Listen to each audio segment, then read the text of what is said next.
Blog Talk Radio.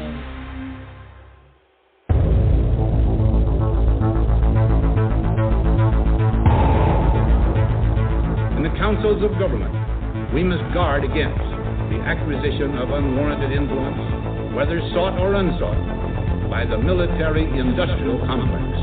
In Dallas, Texas, 3 shots were fired at President Kennedy's motorcade in downtown Dallas. The first reports say that President Kennedy has been seriously wounded by this shooting. It is a big idea, a new world order. It was almost as if it were a planned implosion. It just pancaked. Either you were with us or you were with the terrorists.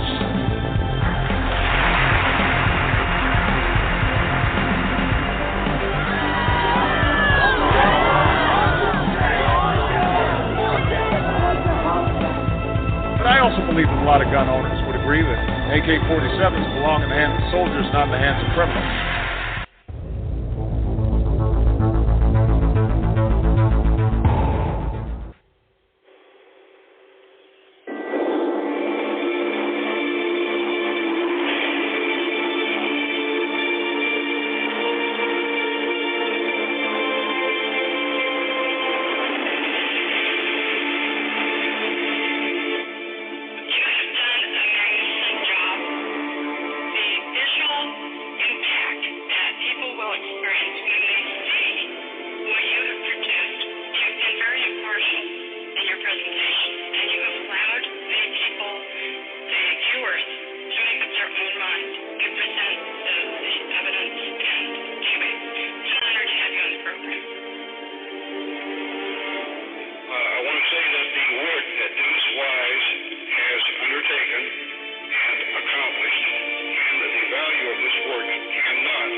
Restoring the Republic, understand the times in which we live today.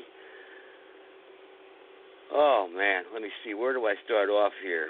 I had a couple things here I wanted to go over, and I didn't quite get them all ready yet, so let's see here. No callers here, so I did have a couple of congressmen I was going to call live, but I don't know. You know, all they're going to do is lie to me, right? I mean, pretty much that's what they're going to do. Let's see here. Let me give this guy a call here out there, see what's going on. I'm going to give him a call here live. Let's see here. Let's see what lies they can give me here. We'll spin this off here tonight. Get off to a good start. All right, 7-0. All right, here we go. Get some representatives on the line here.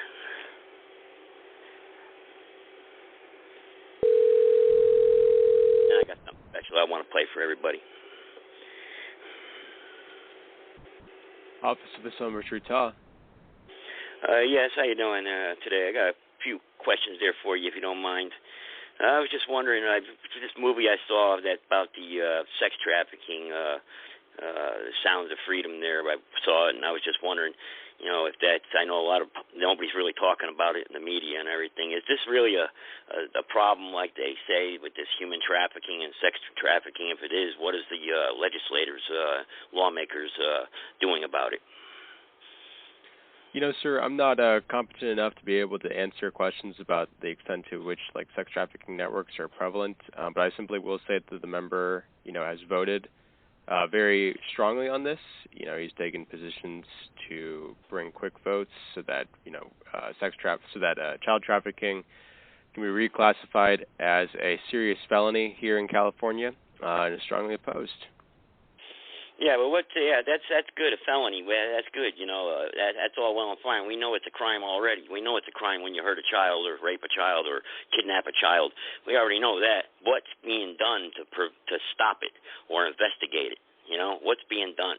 I mean, absolutely, sir. That's going to be law enforcement's task. Yeah, definitely law enforcement's going to play more of a role there. You might want to contact them. Hang on. But the lawmakers have to create the law. Hang on, but you guys have to create the law and the policy. Good point. Right? That's why we voted to classify it as serious felony. Sir, do you mind if I ask where you're calling from so I can log your concern? That's irrelevant. I'm calling from the United States. That's irrelevant. I'm a United States American citizen. That should be enough right there for you to know.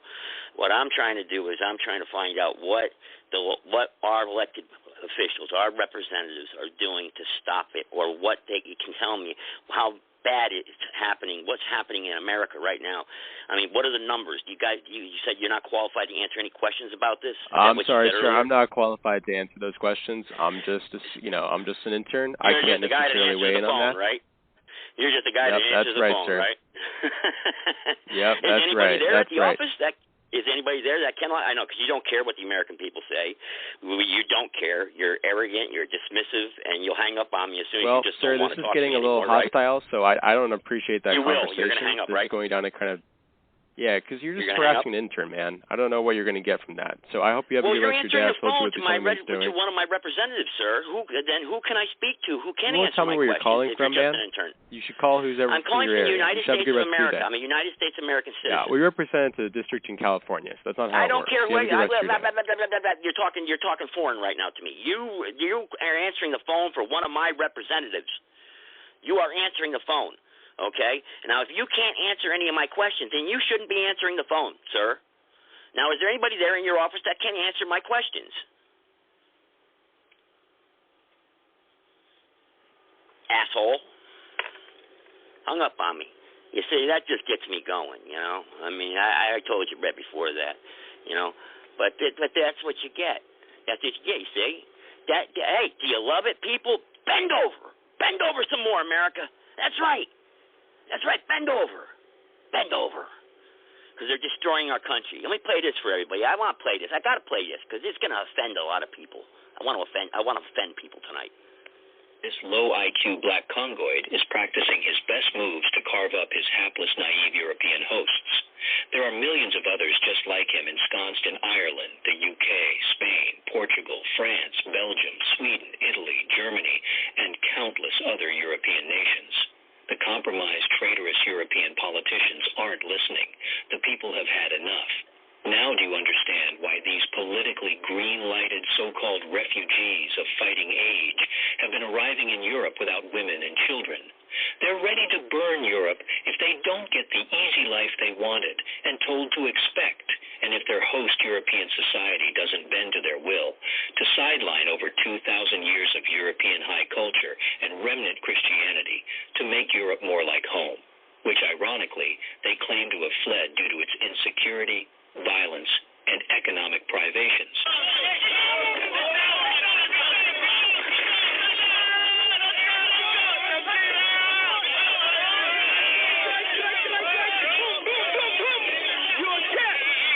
The invaders have been herded into ghettos, as we've seen in France and elsewhere in Europe. The civil upheaval looks opportune and spontaneous, which it's not. It's being led by mischief makers that are not black or Arab. The menace leads from the shadows in the rear, with money and influence peddling, which is the traditional currency of this tribe. The manipulator culprits are both unknown and unseen by the useful idiot invaders who are pushed and pulled with Hegelian precision to rape, riot, loot, and kill to serve the goal of destroying the white European civilization. But why now?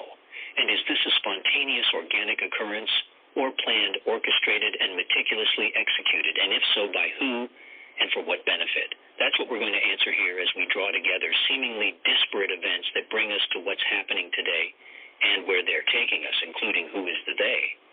We name names. France has been packed full of invaders since the murder of Libya. All right, everybody. We can go on and on about that there. Maybe I'll play a little bit more later on. I don't want to pump too much information into the heads of people out there because they may pop and explode. But let's see. I think I got a couple callers here. Let me get to them right here. Let me get to my first caller here real quick. Go ahead there, Mikey. I think this is Mike, right? Hey, brother. How's it going? How you doing? I'm sure I Good, did man. quite good intro here tonight there. Got everybody thinking. Okay, a few talking points, right? Hey, brother. That was the best intro I've heard on any of your shows ever. You got right to the dagger to the heart with the corrupt politician phone answerer and a great little short clip there that said it like it is. That's awesome. Yeah. I mean, this is just what. But you see, but today in America, though, I'm becoming hostile. You hear the guy on the phone. You're hostile. Or if I would have said anything like it was in the clip, then I would be a racist. Right. I mean, and this is what I'm saying. I mean, it's like the people don't care. They just don't want to. They don't want to get involved. I mean, I tried uniting people on Blog Talk Radio, podcast show hosts. No, they want to talk about Joe Biden's laptop. They want to talk about nonsense. They want to giggle and think it's fun. I mean, nobody wants to unite. Nobody cares. They think Donald Trump's going to ride in here and save us maybe, or maybe there'll be some other, maybe DeSantis. Yeah, I like him too maybe. I like the puppet on the right. I like the puppet on the left. Wait a minute. One guy's holding up both puppets. Wait a second here. That's not supposed to happen. I mean, what's going on here? Can we build this righteous army in America, or are we just done? I mean, are we just done? Or maybe I should just play football games and music on my podcast show. Maybe that'll get better ratings. I don't know. What do you think? Well,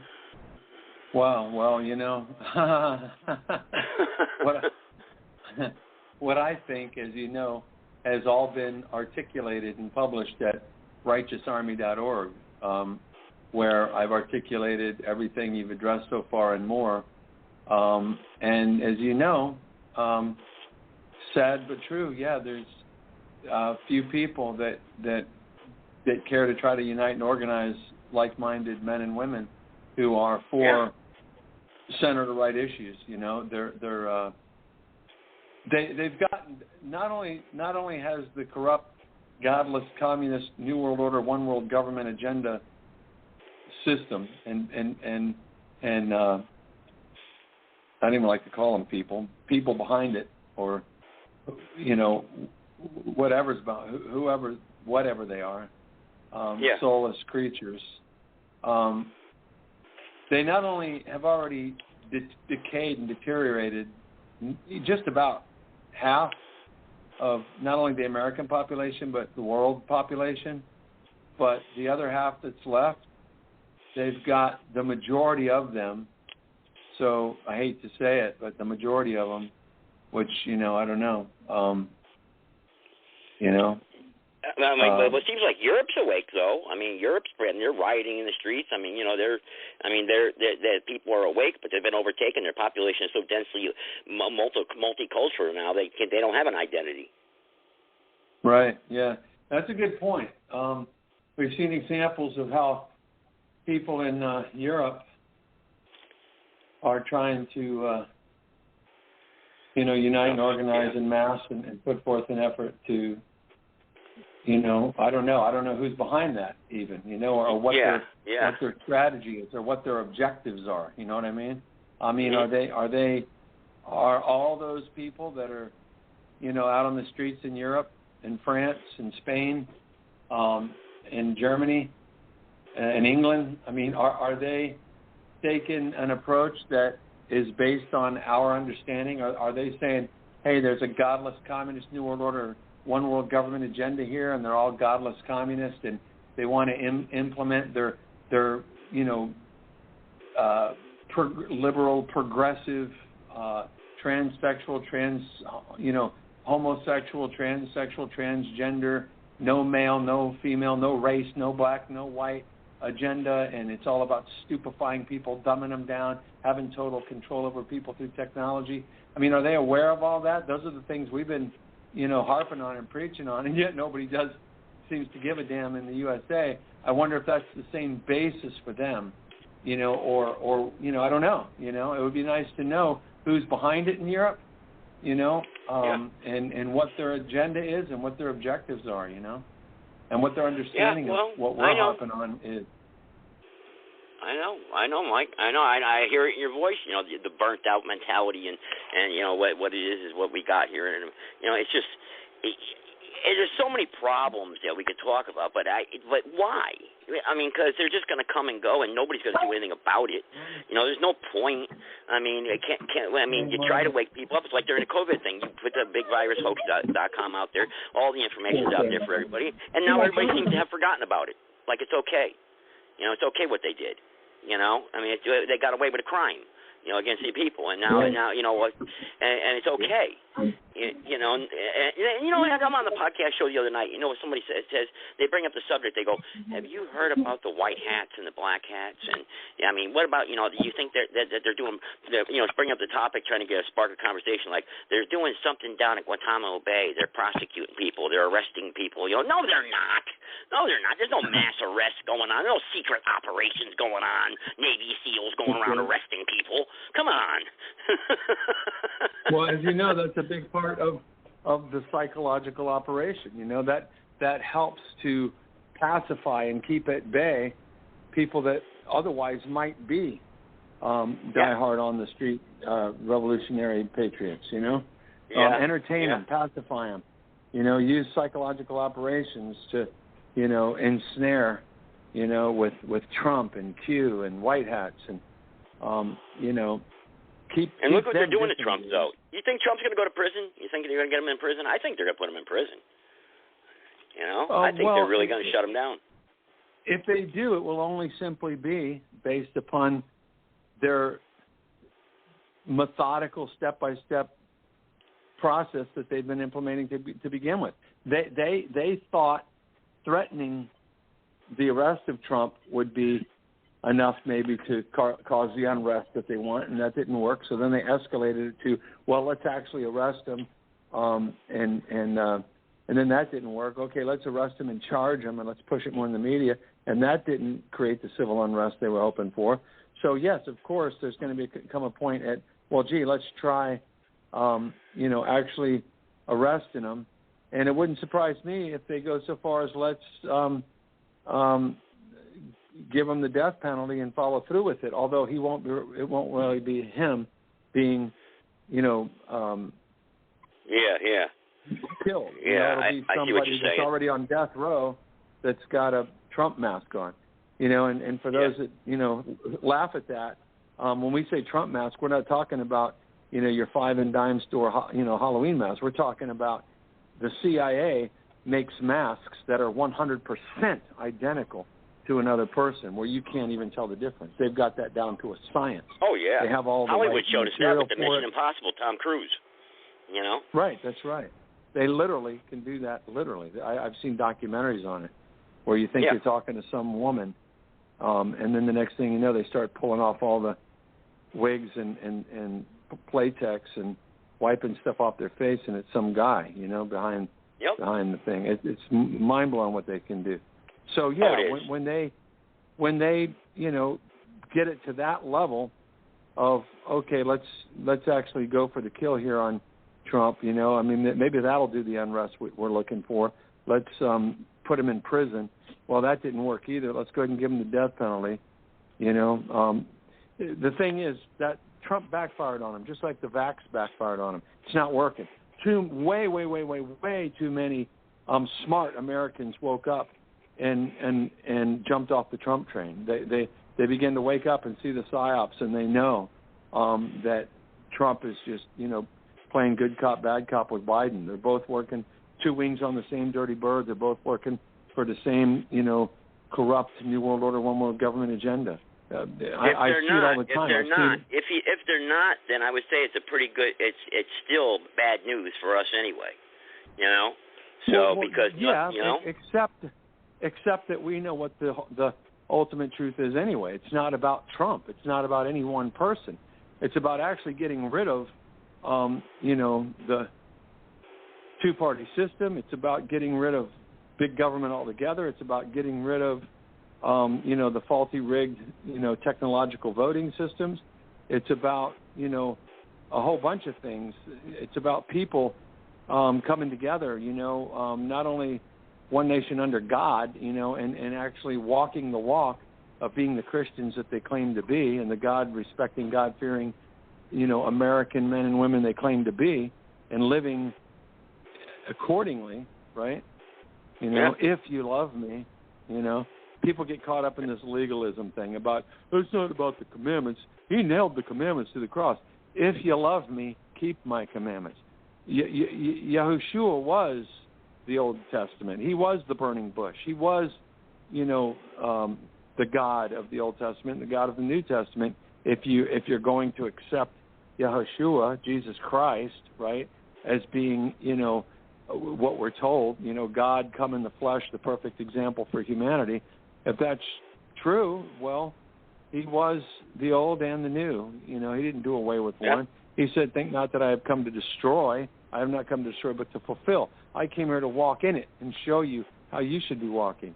But they've got people through this fake Christianity, this fake mainstream 501c3 churches, which are controlled by the enemy as well, so confused that they don't even know what Christianity is. They don't even know what the Bible is. They don't even know what truth is. Yeah, they're very confused. Right, they're so confused right now. It's big time. It's just so adaptable and not what the truth really is. I mean, that it's right. So sad. God is not listening. Obviously, clearly. I mean, because we turned our backs on the good and everything is evil out there. It's just corrupt lies. Just look at how I started off the program here tonight. Quick call to one of our wonderful politicians, and look how that ended up. And then I, of course, played that little intro there that you said was one of the best that I've so far. So but the thing of it is that what is the solution to all this? I've tried to organize people, the media, the alternative media. It seems like it's stuck in the mud now because people want to talk about Joe Biden's laptop instead. Like I say, I say that because it's just I hate to say it, but It's written, as it was in the days of Noah and as it was in the days of Lot, and look at Sodom and Gomorrah, it was about, no awakening then, huh? Gather up the righteous and leave the corrupt city, because I'm going to destroy it. So it's coming again, It's going to be an interesting time when they successfully cause an East Coast tidal surge, either by dropping that mountain into the ocean that's over there in Africa. I forgot the name of it, but 2 years ago when the volcano was erupting there were people researching that, and they were going on the actual websites that show the spots of earthquakes. And they were in a grid fashion. The earthquakes that were happening on that island were in a literal square grid fashion. They were creating them. It was grid laid out, man. They were trying to shake that side of that mountain loose. They were trying to get it. What are you talking? Hey, wait a second. This is the first I've ever heard about you talk about this. What are you talking about? Well, that's the first I've ever heard of this one. Yeah, I forgot the name of it. Over on the other side of the Atlantic, and I think it's in North Africa, I think. I'll have to, somebody listening might know. They can come up with the details. But there's a huge mountain, a huge volcano, a big mountain ridge that has a rift all the way across the whole thing. It's like it's sliding, like half of the mountain has already dropped like 6 feet over the last several decades. And there's a gully, and you could walk down the gully. They walk through this ravine where you could see the crack, and all the water that's been, for decades, eroding it away, and the pressure from the volcanic eruptions and the earthquakes. I remember seeing this 20 years ago, and over the last few years, it's been coming out even more. How they've theorized, on Nat Geo and all that kind of stuff, History Channel. I've seen documentaries on it where they say that if that mountain were to actually break loose and slide into the Atlantic, that it would cause a tidal wave several hundred feet high by the time it hit the northern United States, and would go all the way down. It would completely decimate all the main cities, which are on the coast, and all of our cities are on the coast. How far inland would it go? You think? How far inland would it go? It would depend, because there's other, the areas are different. Some areas, the mountains are closer, so other areas it's flat. For further distances. I mean, the topography on the East Coast varies, right? Yeah. Some people is make this the argument because of Florida, our meddling, or is this just nature taking its course, and this is just God? I mean, because we look at the span of our lifetime so far. I mean, we haven't seen nothing happen. Really, that's devastating. That destroyed half the earth. Right. It's both, because. Yep. On the one hand, Mike. I got a 407 that wants to jump in here. Maybe get in here too. Go ahead, there, 407. Hey, Joe. This is Sally. Hey. Sorry I didn't have the show last night, but technical difficulties and still having them. Who knows? A major lightning strike that knocked out my phone lines. My telephone. Okay. So yeah. Anyway. That's why I wasn't there last night, for anybody else who's listening. Hopefully I'll be back online by next Monday, but right now I'm still not. So. Oh, my. Okay. I was wondering. I thought maybe you had something to do, so. Mother Nature did get in the way. And, see, lightning in Florida is actually a normal phenomenon. I don't think it's anything to do with climate change. It's just something that happens, and I just happen to be right in the right place. Yeah. And it hit, so. Yeah. Anyway. Yeah, that's right. Both of you were down there in Florida. So how is it down there? Hot or what? It's been in the 90s here in the Panhandle. I've lived in Florida all my life. I haven't heard them say anything about any record highs yet, but maybe they're down south someplace. There were record highs when I was in Orlando that was over 100, and we didn't go jumping up and down screaming that the sky is falling, but we're in another world now, so. And the fact that the guy from Greenpeace says the climate, the planet, is colder today than it's been in so many thousands of years, and it was John Casey who was out there saying the next ice age is on its way, it is more likely what's really happening. And people get all crazy on this stuff. It's like, well, were there hurricanes before humans came to this area? Were there hurricanes that hit Florida when nobody lived along the coast? Probably, but who knew, Yeah. Some of it's just insanity. When you think about all the fossil fuels, what do fossil fuels in the ground do when it comes to volcanoes and eruptions, kind of thing? So. I guess they must explode. Cycle. Yeah. Exactly. There is one thing that happened that nobody ever talks about, and this is kind of mentioning the thing with Africa kind of made me think about this. Do you remember, I don't know, it was a year or 2 years ago now, down in Miami, where that condo just totally collapsed, the building just fell to the ground? Yeah, I remember hearing about that. Now, if you go back and look, it was like the day before. It may have even been less than 24 hours, but it was like the day before. They were testing something off in the Atlantic, and it was this major explosion, and they showed this big thing of water flying up.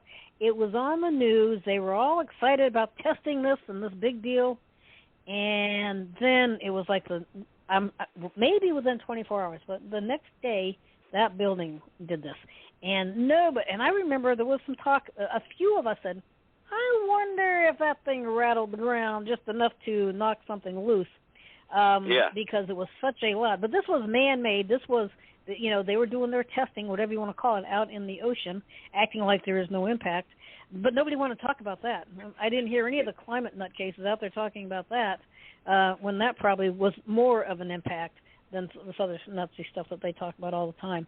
But you just think about it. If anybody wants to go check, the day before that building collapsed off in the Atlantic, off of Florida there, they were testing this major explosion. Wow. It makes you wonder. Yeah. Makes you wonder what they got their hands on and what they're going to be doing. What the heck they're trying to do. What are they doing up in space all the time? Always they live up there, these space stations and everything. What are they doing? Think about it. What could you do up there all day? Yeah, and at this point in time, I just can't believe anything any of these people say. I have no faith in any of them. I've seen too many videos showing, too much evidence, I would say, to suggest that the whole space station thing is completely fabricated. Yeah. We know the moon landing was fabricated, right? Was that a lie? I mean, I don't think they went there. Yeah. I mean, if they did, why haven't we been back there? Makes no sense. Yeah. They gave you reason for that because they lost the telemetry. They lost the information. They lost the cocaine. Well, Mike, just real quick, what's going on with the Righteous Army? I mean, what's going on? I mean, is there any momentum here, or is it just sitting there dead in the water? I mean, you kept hinting that maybe you might get back on Zoom and whatever, but what's going on? Well, the past month for me, it's been pretty rough. I've had to deal with a lot of things. I had to move, into a new place. So a lot of issues have been going on. I only just now even got back to my being able to look at my emails, and I get so many. I was overwhelmed with emails to begin with, but now I kind of spent half the morning going through them and weeding them out. And there was a couple other, only a couple, with somebody saying, "Hey, I'm looking for militia in my area. What are we doing here? Something needs to be done. They're destroying the nation." Only a couple. Which I called them. I left them a message. They called me back so we can talk about that issue. You just don't know. There's not only is there too few people that seem to be, interested in trying to organize again like-minded men and women on the issues that are of concern, and the fact that they've got so many stupefied and dumbed down, and the rest of them pacified with psyops. It's kind of a losing battle. It's a winning battle for us in the sense of get right with your Maker, get right with the Creator God Almighty, and at least try to, have a dozen, people that that are looking to, get out there and get out of the cities and find new alternatives for food. Well, I used to think that this was an opportune time for good people to rise up and start, and do something good, But I kind of lost that too. The good people don't want to do anything. They've been brainwashed to believe they don't have to do anything because they're filthy rags and only Jesus is pure and He's coming back in the clouds of glory. So what can I do, right? The all-time greatest psyop of all, right? Don't strive to walk in the ways of God. Just sit in your church pew, enjoy your beer and your potato chips and your ball games and your sweets and your carousing and carousing and wait on the glorious day to come. While we keep you entertained and fooled, so we can continue on with our evil plans of a new world order, one world government agenda that we will control, so that we can have total control over all humanity. We won the game. Yeah. Well, I know I'm me as far as I go. I'm going to continue fighting. I'm going to continue doing what I'm doing. I mean, I get my down and I get frustrated and all that, but I know what I got, and it aggravates me. It does. Everybody, I mean, it just gets me, man, with what's going on out there. But at the same time, and the stupefying, stupid nonsense, but it's still, I mean, I'm still going to stand up and fight for what's, for what's right. I mean, look at Tave that calls in here all the time. Tave, I mean, he and I got into some arguments because, he just doesn't know how to articulate the message where he's talking about the Jews and this, and I'm like, you just can't say that, man. We got to go round them up and drag them by their hair and get them out of the country. Who? What do you mean? You just can't say we're going to go after all the Jews. That's so stupid. You can't say that. He understands that. He understands that because he has also said on your show repeatedly, we need to say something other than Jews. He just has seen, too many documentaries that are out now showing how the people that own the Fed and the people that own Hollywood and the people that are behind all of the politicians and the buy-offs are self-proclaimed Jews. You know, and again, we know the Jew psyop is out there too. You know, Revelation 2:9, Revelation 3:9. You know, the Jews have been used as a pawn as well. You know, they've been used as a cover story as well, so that the ones that are behind it can get away with it. Yeah, no, I agree. I agree. If we pointed at names, I mean, the guilty individuals, Bill Gates should be swinging. I mean, he should be hung. Yeah. Klaus Schwab, he should be hanging. He should be hung. You know, there's other names. They're listed at the top of the right. Well, when you say that, you mean they should be brought before a court, you know, a lawful court, and tried, and by their peers, or jury, or whatnot, and if found guilty of the crimes that we think they've done, or we know they've done or committed, and then obviously, the highest, you know, death penalty, you know. Right. I mean, you know, if they, you know, nobody should take the law into their own hands. Right. The law calls for them to swing. The law does. Yeah, exactly. So I'm just echoing the law. That's all. Yeah. I want to make sure people are clear on that, because you get your provocateurs out there who want to, you know, try to say do other things. But anyway, I don't want to get you jammed up. But anybody who's out there, go ahead. Anybody who's out there strategizing on injecting poison into our children so they can depopulate the world, any and all parties behind that, who have been manipulating the medical industry with false concepts of viruses and creating bioweapons in laboratories with the Department of Justice and putting them out as vaccines.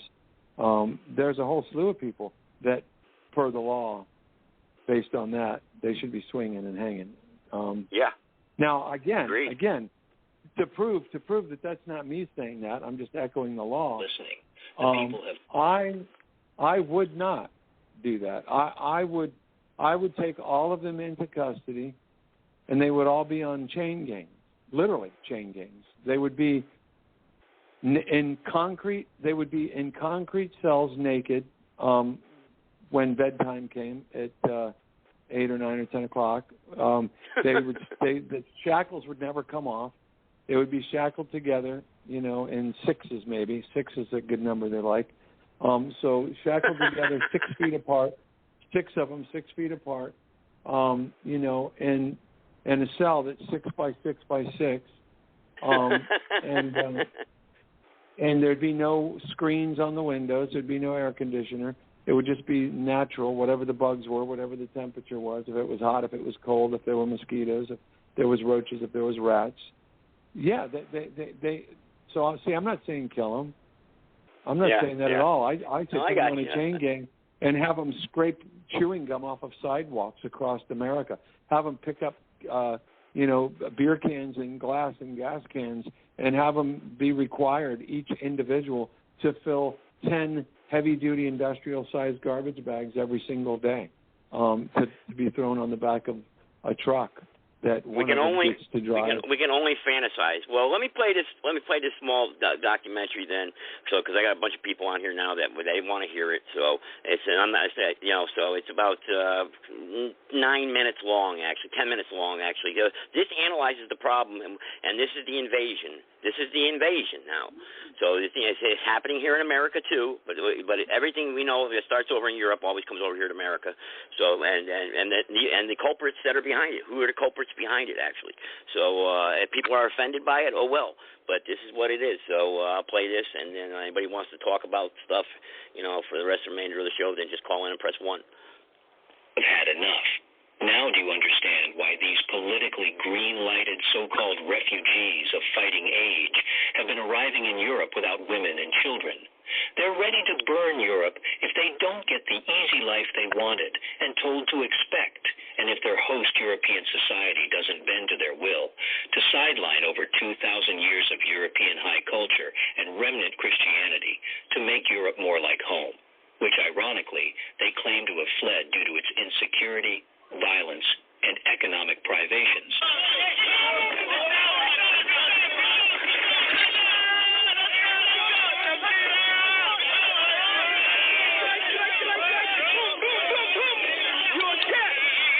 The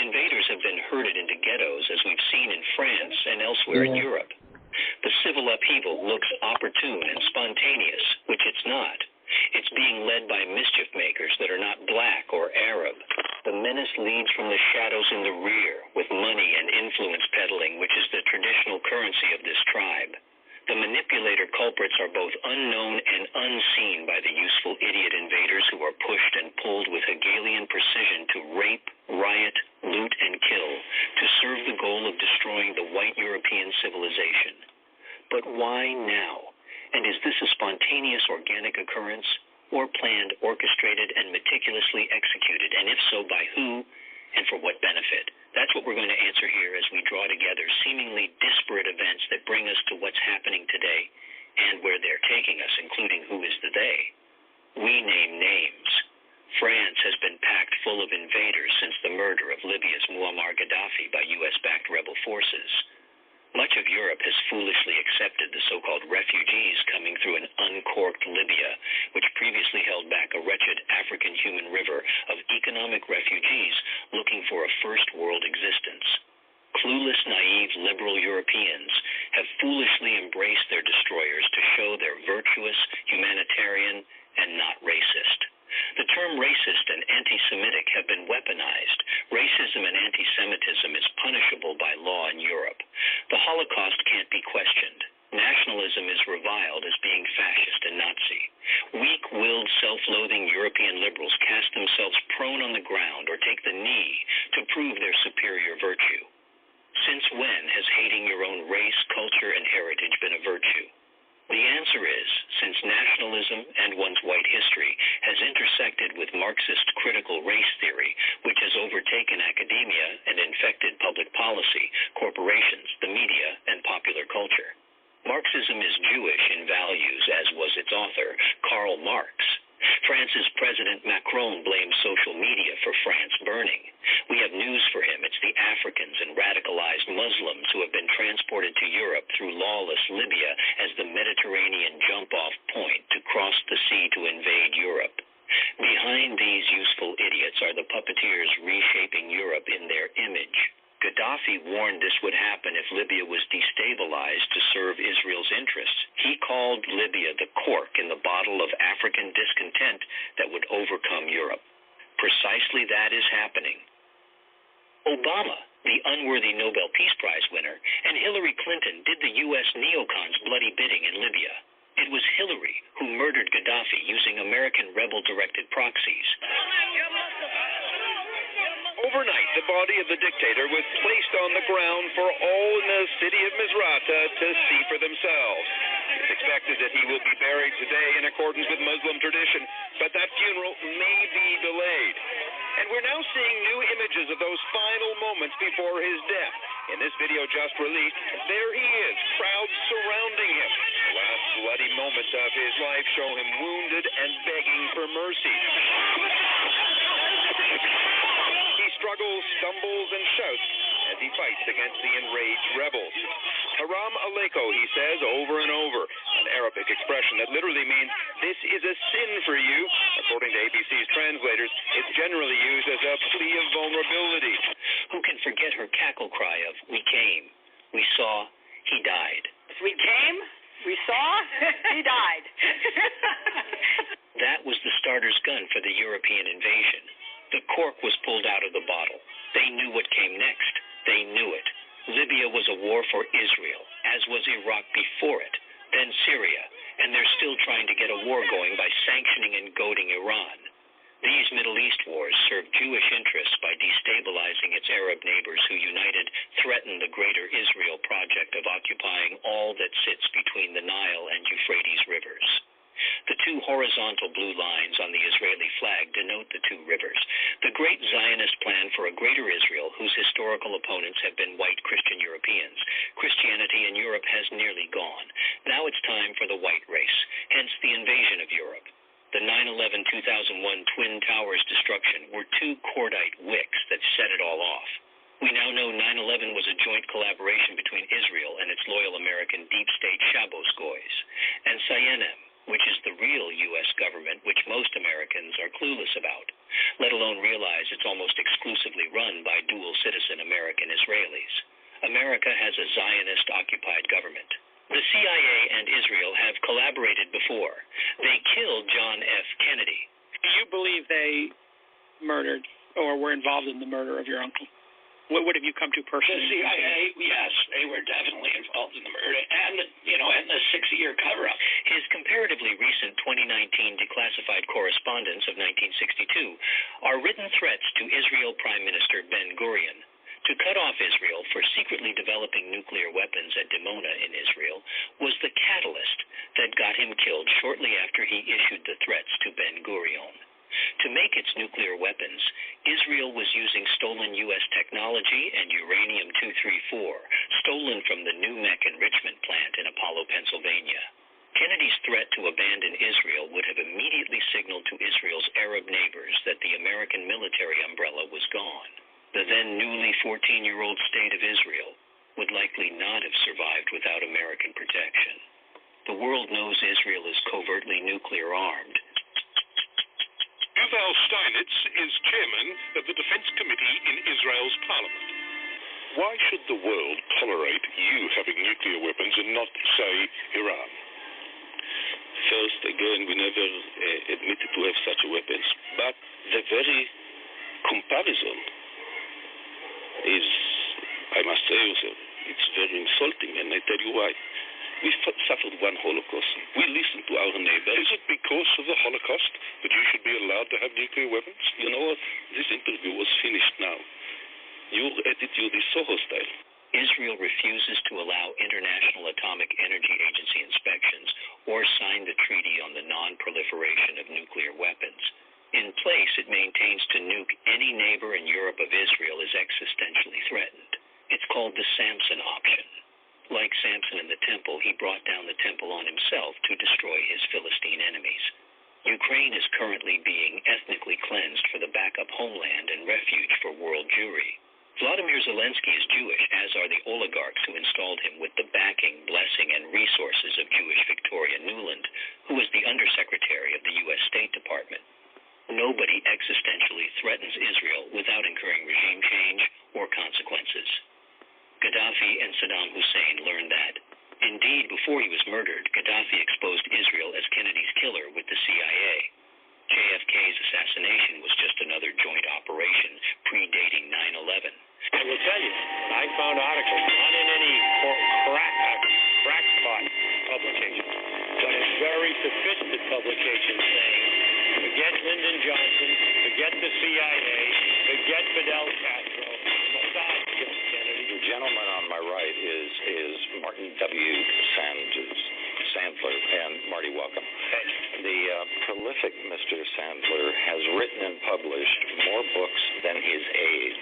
2 of those have been nominated for Pulitzer Prizes. Marty, is justifiably proud of his 6 books in the Library of Congress. Marty has also won 5 Emmy Awards for writing and producing. Marty, firstly, I must compliment you on the incredible variety of letters that you have selected. There are some just remarkable gems. Jill Abramson, who is the executive director of the New York Times, wrote 10 days ago that an estimated 40,000 books have been published since the president's death. So, given the broad scope of the subjects you have tackled, why President Kennedy and why now?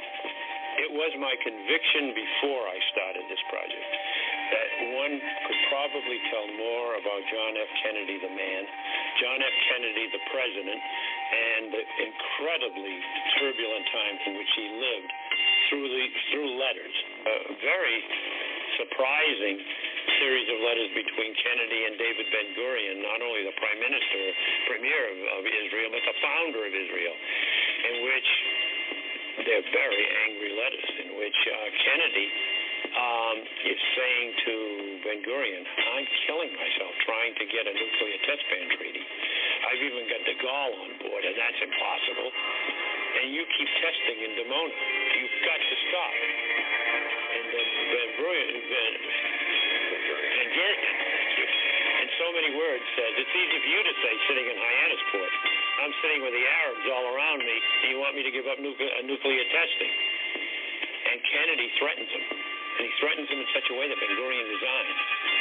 And I will tell you that I found articles, not in any crackpot publications, but in very sophisticated publications saying, forget Lyndon Johnson, forget the CIA, forget Fidel Castro. The Mossad killed Kennedy because they were so upset over what he did to Ben-Gurion.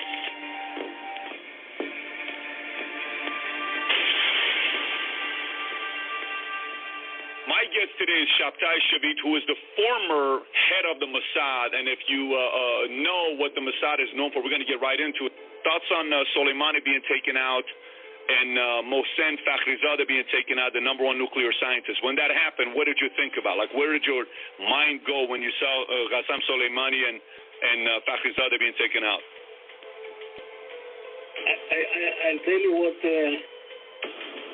went through my mind. The notion that when we did similar or identical operations like these in the past, no one in the world knew about them. Very interesting. Very interesting. So in other words, you wouldn't have taken credit for it. I would have, and not only that, I would plan it in such a way that I have that deniability even after the event.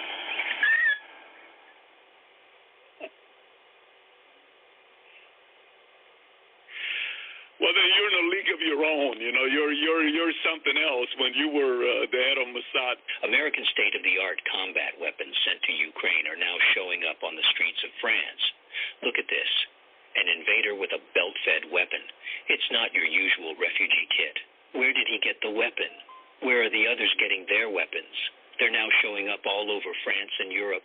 Who is transporting guns and strategically placing them in the hands of the ghetto-bound European invaders? These weapons are a useful spin-off of the Ukrainian morass to our millions of European invaders of fighting age. Ukraine should be called the useful war. That's why America is funding it. These are images of zoo animals roaming the streets of Paris. Lions, zebras, elephants, and more. Animals don't open their own cages. Zookeepers' keys are needed to open cages and herd animals to exits into the city streets. This is the work of state actors or those fomenting social disruption to terrorize and traumatize the population with fear, so people accept a state of emergency or martial law, while curbing freedoms on the desired path to social and economic collapse for creative destruction. Destroy the old and wipe away existing power structures for new ones without the need for messy democratic consent. You know this plan by its Gentile name. The World Economic Forum's Great Reset. Nothing is hidden. It's all in plain sight as required by revelation of the method for the consent compact that rules human affairs beyond governments of men. We've repeatedly been told by the Jews, like Barbara Specter, that Europe will not survive unless it ceases to be mainly white and homogeneous, which means becoming miscegenated and multicultural, which is code for mixed-race mulatto and white replacement. That's what the invasion and all the race-mixed ads you see nowadays are about.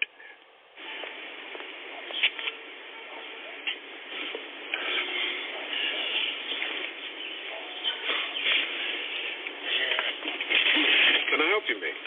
Do you think these glasses suit me? No. Oh, right. Should have gone to Specsavers. Take the guesswork out of choosing glasses. The media is jamming it down our throats. We never ever saw these ads before in mainly white majority nations.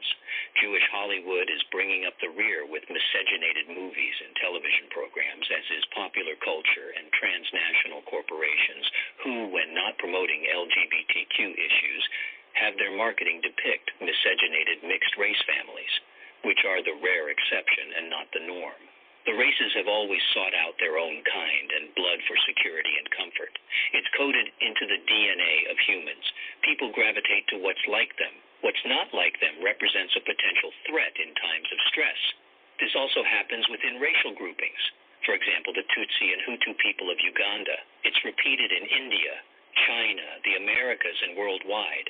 Manufactured brotherly nurtured unity cannot overcome human nature and DNA when society is stressed. It's why assimilation between the races doesn't work unless it involves miscegenation wherein race is extinguished. That's exactly the plan for Europe, white replacement. This isn't to say that each race of people doesn't have value.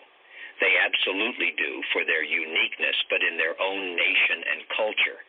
To force race mixing extinguishes the uniqueness of true human diversity. Let's make that clear. To encourage races to run away from their nations instead of nation building is wrong. It condemns those who remain at the expense of those who fled, usually for selfish economic reasons. Transnational corporations have been press-ganged into the Great Reset. They're directed and harmonized in lockstep by adherence to ESG, DEI, and CEI corporate scores needed to access the capital and finance of the mischief makers who are biblically known as the Jewish money lenders. The Jewish-led $20 trillion BlackRock is just one of a host of similar Jew-led investment houses and banks where the tribe dominates. Money runs the world through power, and that's precisely what they're doing now. The Holocaust narrative and anti-Semitism epithets mean we now can't even ask questions about what they're doing, or their disproportionate power and influence relative to their small numbers in host nations. Europeans have been totally silenced and dare not point out the unseen culprits of the mischief and menace they're experiencing. The black, Arab, and Muslim invaders of Europe against their white hosts mean we don't see the Jewish mischief makers in Europe, let alone those in Ukraine at the moment. We don't see the Jew. It's no coincidence that chief global mischief makers like George Soros are Jewish, nor is it a coincidence Soros is a money maven, as most are. Money magic is a fiction most people don't comprehend.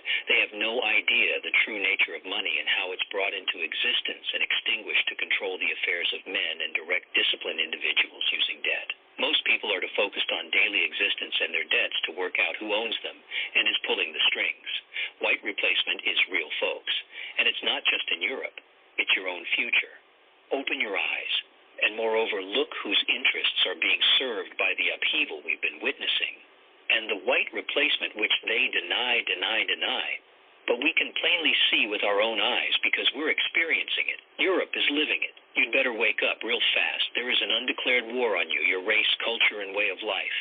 That's what you're seeing in Europe, and that's what you're going to see closer to home with turmoil brought about by events and changes you could never have imagined possible. Wise up.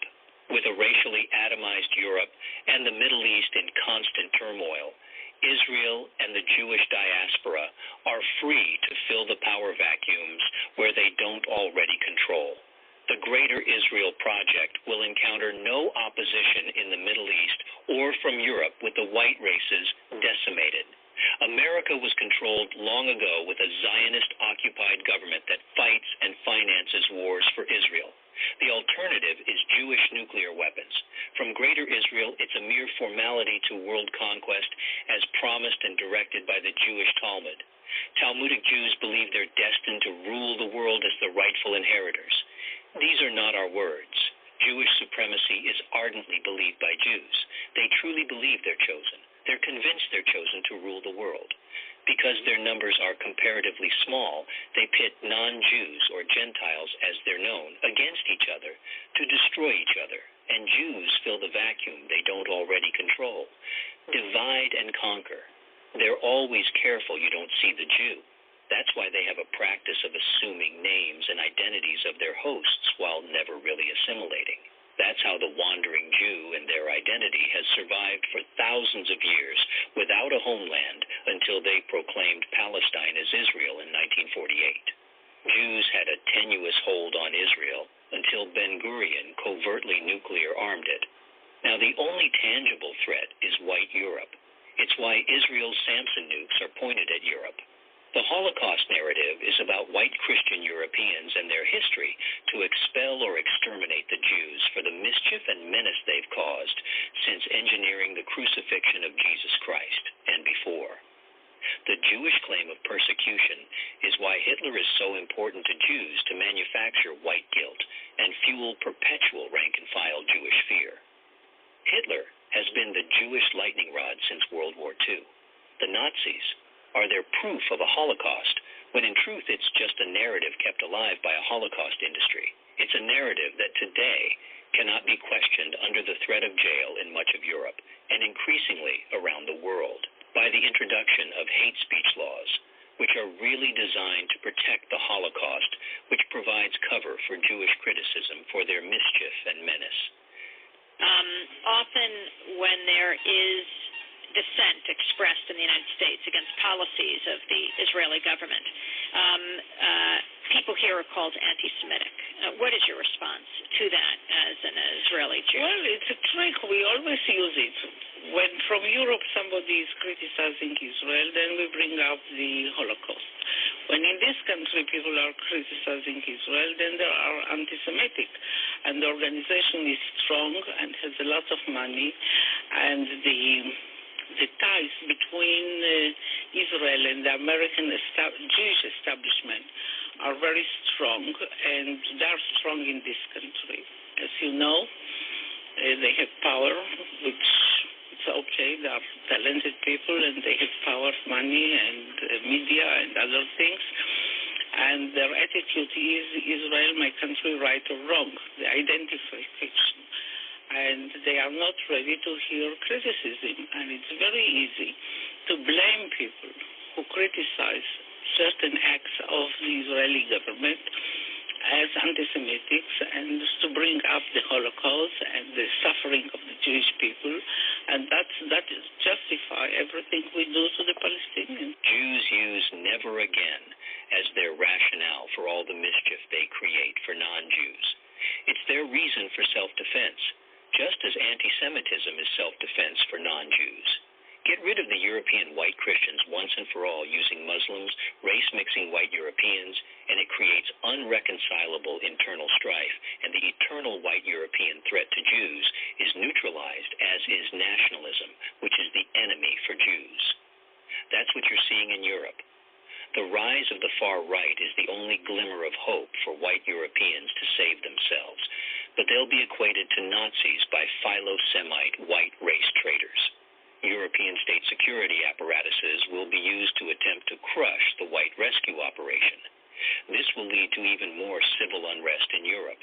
Europe looks like it has Middle East and African problems, an irreconcilable clash of civilizations, but Jews have fomented it and are now exploiting the division they engineered. Gaddafi warned Europe. Jews are at the center of it, as Barbara Specter will soon admit to you. And Europe has not yet learned how to be multicultural. And I think we're going to be part of the throes of that transformation, which must take place. Europe is not going to be the monolithic societies that they once were in the last century. Jews are going to be at the center of that. It's a huge transformation for Europe to make. They are now going into a multicultural mode, and Jews will be resented because of our leading role. But without that leading role and without that transformation, Europe will not survive. If you're white, then you suspect the black man. If you're black, you suspect the white man, and they know that. Yeah. They know that. And they know that because the minute they can get that going between that black guy and that white guy, the Jew becomes invisible. Nobody sees the Jew anymore. It's the end of days. You're going to need the iron of Esav, which represents Edom, which is the West, Europe, and the Americas, to get intermixed with Ishmael, which is basically Arabs and Muslims. How in the world was this ever going to happen if not for this refugee crisis? At the end of days, you're going to have this intermixing between Esav, Edom, which is the West, and the East, which is the Muslims and the Arabs, making this through this influx into the world. They're going to have a far larger birth rate than the indigenous people there, and they're going to sort of conquer by number. And there are many different sources for this, where there will be many, many people killed and so on and so forth. So the idea of having these refugees come into Europe, it's no longer a matter of whether it's right or wrong. It's just simply a fulfillment of what it was meant to be all along. It's the fulfillment of the Hazan and the prophecies. This has to happen, and this is just another sign that we are nearing, the completion of the tikkun of the entire world. But we know one thing, right? That when it comes to classic Rome, which is Europe, they're finished. And you don't have to be a prophet or a great analysis for that. You have to open the TV or the internet and see that exactly what was prophesied then, that the sons of Ishmael are going to go and cause havoc around the world. So France is completely barbecued. England is next. Now half of Europe is completely half dead. Now look what's going on in America. So, now in a country near you. Asking what's going to be with the Goyim when Mashiach comes. Will they be destroyed and annihilated? Someone asked, who cares? Okay. As a nation, they'll cease to exist, even as individual. Every individual, no survivors. Not only as a nation, they'll cease to exist, even as individual. In modern terminology, they call it cultural genocide. They'll be annihilated. But they basically learn there's going to be cultural genocide. And you know what? The Goyim as they exist as Goyim, that's done with. Batul Mabutul. All right, there you have it. There you have it. You won't see that on Fox News. All right. Let's see here. Who do we got on the phone lines here? All right, we got a few people here with their hands up, so let's bring them on. Go ahead, dear 330. You first, and I got a private caller. Well, I'm glad to see, Joe, that you have finally found the information I've been telling you about. Oh, jeez. I was wondering where you were at. I said, boy, I think you'll like this that I played. Well, it's more to it than that. I mean, there's more. I understand the outline, and I've never denied that what you were saying. But you're not going to go. You can't go out there and say we're going to round these people up and round them up. You can't do that. That's wrong. Well, you got to analyze the problem a different way. Well, now I'm looking at it, and if you listen to all that stuff, now after you listen to that, if you get into it a little bit farther and the people actually talk about the history and the rest of everything that they've done, the only outcome that people were able to stop what they were doing was to round them up and banish them. Yeah, but look how that turned out, though. All right, now hang on. You're right. That's how they did it back then. Yeah. But and look how it turned out, though. Yeah. It breeds hate. And then you're hurting good people, too. And you can't do that because there are good people that are. There's not every single Jew is evil now. No, now the practicing Talmud is. Yes. It's the Talmud ones are the bad ones I was talking about. And here's the thing. Yes. When you let them continue to do what they're doing and you don't put them in their place and you have to look at this like it's a creature or a demon, because they aren't regular human beings to think the way that they do. They have no compassion. They want you dead. It's evil. Now, if you want if you want to bend to that, you've got to stop it. You can't let it continue. But letting it continue, it gets worse, and that's why we are right now where we are at, because it has progressively gotten so bad because everybody's been scared of the anti-Semite and everything that they just talked about. You hear out of the rabbis' mouths themselves, we have barbecued Europe. I don't have to say another word. Let me bring on another caller here, private caller. Yeah, I know. We heard it. All right, let me bring on another caller here, private caller. Go ahead, dear private caller. I don't know who you are. Yeah, this is Brother Warren, host of New Orleans Wake Up. Okay, go ahead, Brother Warren. No, I listened to the piece you played. And I'm just disappointed in you. You are. Why? I'm not allowed to play. I'm only supposed to play one side of things. I'm not allowed to play the other side of things. And here's what these people have been doing, because they've been hating and doing it. Hang on, Dave. I don't want to turn into a shouting match here. Hang on. Dave, hang on. Dave, hang on. Conspiracy for facts. Yeah, it would be fair, Joe, for me to let you. It would be fair on my part. More than anything. Dave, I'm going to mute you. Hang on. You can't. I'm not going to turn this into a shouting match. I said that 10 times to you, but yet you still want to think that it's all me and I'm the racist, Joe's a racist, everybody's racist that think this. They've brainwashed so many people into the ideology that you're thinking of and the way that you're thinking, and it makes people stick to it because when you hear it so much, that's all you know. Okay, now let me get back to the caller, Dave. Let me get back to the caller, Dave. It doesn't always come up heads. The winners of wars write the stories and keep history. The atrocities on the other side of that coin. Hang on. All right, hang on. I got to mute him. He's not listening. You're not listening, Dave. Hang on. Warren, go ahead. Finish your point. Why are you upset with me? I think that I think that when I say we, all of us have tried to fight so hard in this country to bring about a more tolerant society, and that piece that I heard really brings us back to the 1940s and 50s when you heard stuff about racial mixture, anger against racial mixture and against Jews. It's really a backwards position, and it's very unfortunate that that people today still espouse these ideas that wait a second now. try so hard to go out of. It's a sad thing. Hang on, time out now. Let me ask you this question. So what they were saying is lies? Is what they're saying was a lie? Very much of what he was saying was just totally misinformation to generate hate against certain what was groups of misinformation? Explain to me. What was misinformation? The overemphasis on Jewish people, that's an old trope. Whoa. Overemphasis is not misinformation. Tell me what was misinformation. Everything he said was slanted for an agenda. No. Again, what was misinformation? Slanted is not misinformation. Overemphasizing is not misinformation. The replacement theory that whites are being replaced is a complete lie. Excuse me here. That's not what that was said. That's what was your slanted narrative from what was said. That's what I heard the guy say. No, what you heard was that the multiculturalism that they're pushing on and the premises of that, and it's a fact, you see it in Hollywood, you see it everywhere, that they push this narrative that it's the majority when it's very not representative of the society today. Explain the narrative, Joe, that you're talking about specifically so we can be on the same page. Let me say it.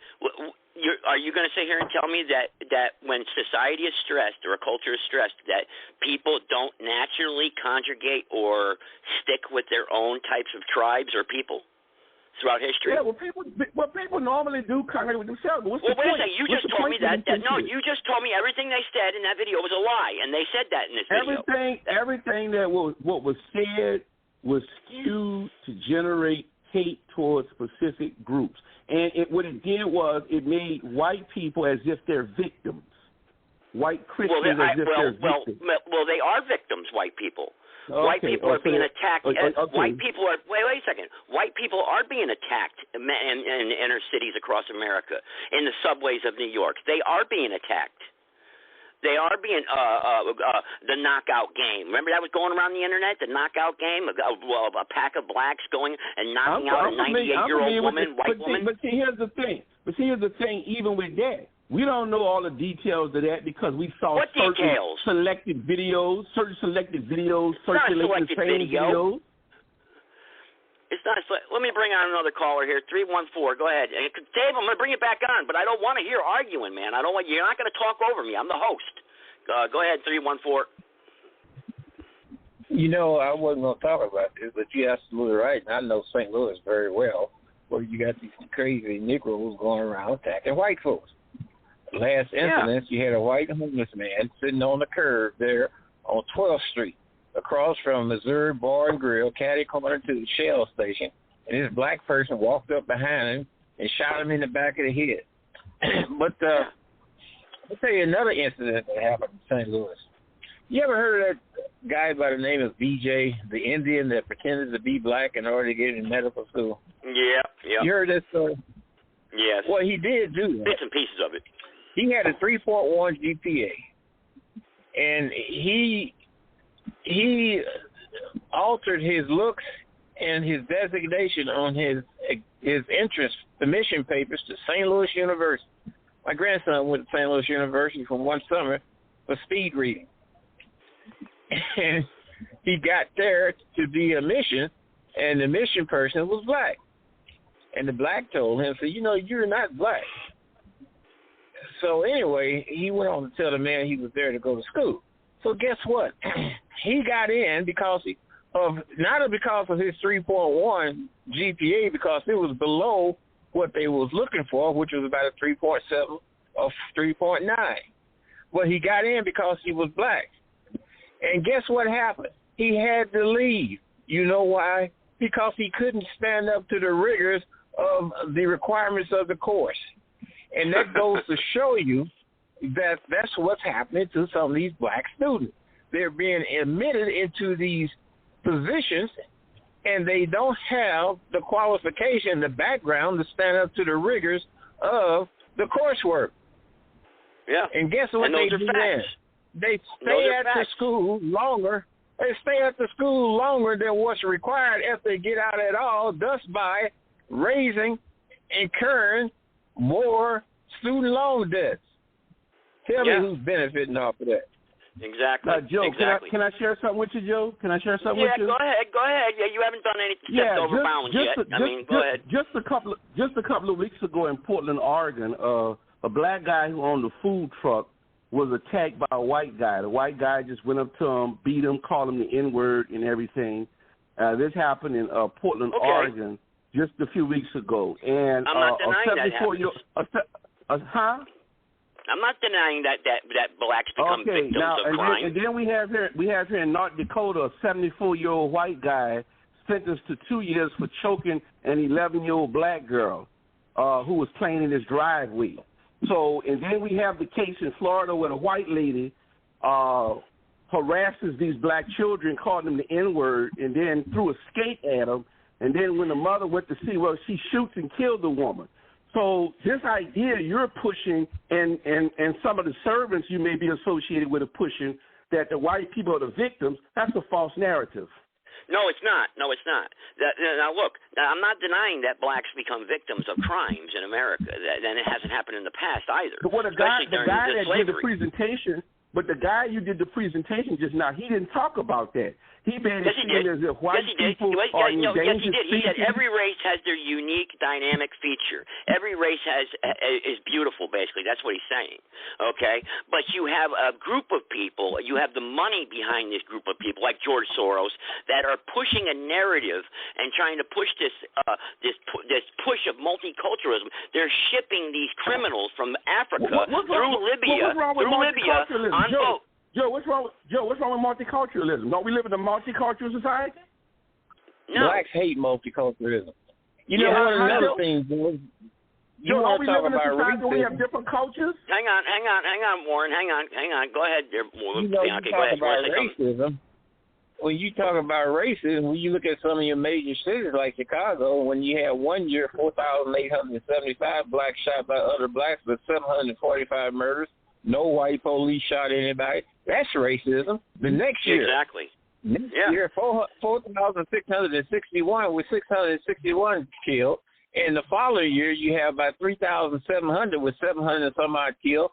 These are blacks permitting racism on other blacks. Yeah, which is a crime, which is wrong. I mean, think about that number. Wait a minute. Think about that number. 4,875.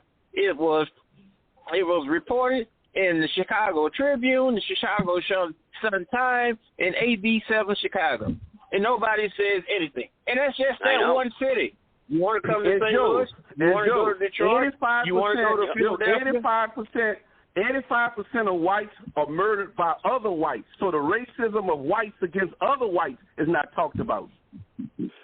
Well, let me tell you this. According to the FBI statistics, when you look at the murders who are between the age of 15 and 34, black males kill 219 out of 100,000. White males kill only 8. I say it again, only 8 out of 100,000. Guess who's second, Joe? Statistics show that white people, 85% of white people. Man, look, I wasn't talking when you were talking. White people. Hang on. Shut him up. Yeah, hang on, Warren. Hang on, my screen just went blank on me. Hang on. And Joe, listen to Joe. Did you listen? Hang on, Warren. Hang on. I lost my studio screen here. Joe, did you listen to the show I did? Did you listen to the show I did called? No, Pianki the King versus Pianki the Bitch? Oh man. Pianki the King is dead. All right. No. You're not going to attack other callers. Stop. No, I got to mute you. You ain't half the man I am. So shut the hell up. Let me finish this. I just muted him. And another thing on those same statistics, I muted Jay the same way. Black females is like 16 per 100,000. White females is 1.3 to 100,000, and black female is double the rate of white males. What did that tell you? Yeah. So now, Warren, I'm going to bring it back on. Don't call him names. Don't attack him. We're not going to attack each other on this show. It's not going to happen. Go ahead, Warren. The numbers don't lie. I was saying I did do a show about the name Pianki and where it comes from, the real Pianki. All right, well, that's fine. That's fine. You did a show about that. But that's not my show, okay? I encourage my listeners to listen to that, and they will be educated on that name, Pianki, right. And then those okay, fine. All right. You don't like, okay, all right. I'm going to do a show. I'm going to do a show where Warren Carter comes from. Go ahead, Joe. All right, let's look at the real numbers here. Let's look at the real number. Again, Warren, you made a comment saying that you contradicted yourself. You said everything that narrator said was a lie, and then you came back and agreed with him. The narrator you contradicted yourself. And the narrator was pushing a racist trope, and that is that whites are under siege by other people. Therefore, we must lash out. They are in Europe. Must lash out. In other words, therefore, we must lash out against don't be reading into it. Non-white people. No. That's the propaganda. He did not say that. Purpose for that. No, he did not say that. That's what you're reading into it saying. That's not what he said at all. He did not say we need to lash out. Okay. I know the now let me bring on Mike here. Mike, I'm going to bring you on now. Go ahead, Mike from Florida. Go ahead, back on. Welcome to the show. Obviously, I'm taking flack now from Warren, one caller, saying that everything that the narrator said was wrong and that's racist now. I'm a racist, and he's disappointed in me for playing something like that. You got to find out the rabbi. Dave, I'm talking to Mike. Hang on. Go ahead, Mike. Here's the thing, to put it in the most simple, to the point truth, which so few people are aware of and can't hardly grasp. And this is why people are so confused. There's a creator, Lord God Almighty, a God of life who created all things. All things exist by way of the intentional, purposeful, creative design of God Almighty, the creator divine, the God of life. That's a fact. Now, the creator, Lord God Almighty, has created everything that exists, which includes multiple peoples, animals, plants, the different variety of things that the Creator's created. Well, on this earth, which most Christian, thought, lends, the notion that, okay, we're a fallen world, it's a sinful world. Well, in fact, while it's understandable that a lot of people are turned off by religion for good reason, and then that ends up ultimately even turning them away from God himself, and they become self-proclaimed atheists or agnostics, or, think that they're, some kind of a, holier than thou or smarter than thou, science-minded kind of person. Everybody has their own egos that get in the way as well. But the bottom line is this world, this earth, is a proving ground and it's a testing ground, and it is a fallen planet in the sense that God created many things here. He created all the unique, beautiful, different species and races of peoples tens of thousands, hundreds of thousands of years ago. This world was populated by a variety of creatures that God made, okay?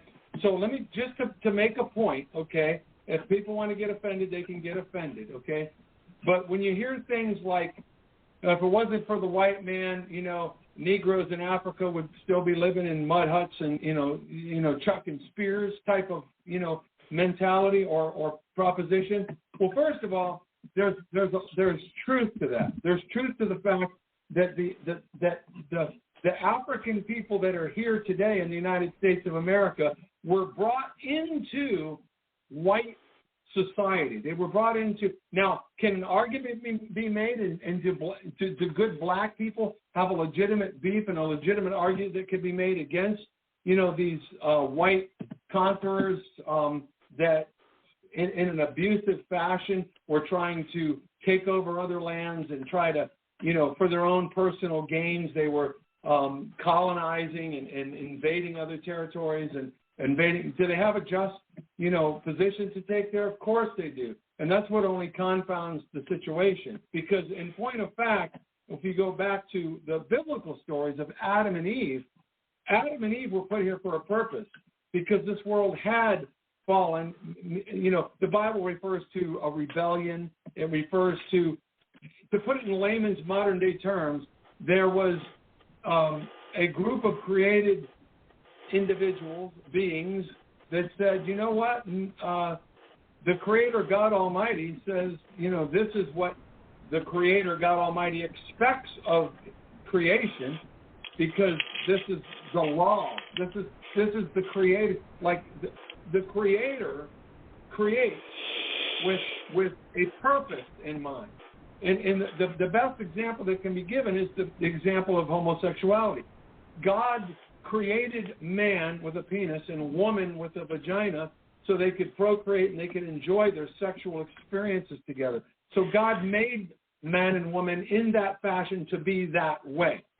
Well, wait a second, Mike. Wait a second. He created man and woman to marry and to unite, not to go out and hump and screw another woman, every other woman on the planet. When you say enjoy, what do you mean by enjoy? Right. Well, first of all, all right, let's elaborate on that then. So first of all, I appreciate and respect. I got a question to ask him too, Joe. Wait, Okay. All right. All right. So to elaborate on that issue, there is also the reality. See, the problem we have is that the world that we live in has been completely turned upside down and flipped and fabricated by the rebellers, by the ones that oppose the omnipotent Creator God. Evil. Isn't Satan involved in this somehow? The evil, the fallen angel? No, Satan fallen. Satan is all of it has been bastardized to give people ideas and concepts that are not consistent with the actual truth. In an example, wait a second, Mike. You're telling me that there is no evil. There wasn't a cherub or evil an evil angel that God threw out of heaven. Didn't He throw these angels out of heaven? I mean, isn't there any truth to that? I mean, that's what the Bible. I mean, actually, the Creator God Almighty created Lucifer as a perfect specimen. Lucifer was perfect in all his ways. Yes. That's what I say. Yeah. Yeah, he was perfect. Yeah, he was perfect, but then he threw him out of heaven because he became corrupted, pride, right? I mean, okay. Those again, those are modern day interpretations of the fact that he was one of several in the hierarchy that said, I prefer this. I want to do it this way. See, there's God's way, because God is the Creator. God's the one that made life and said, this is what I made it to be.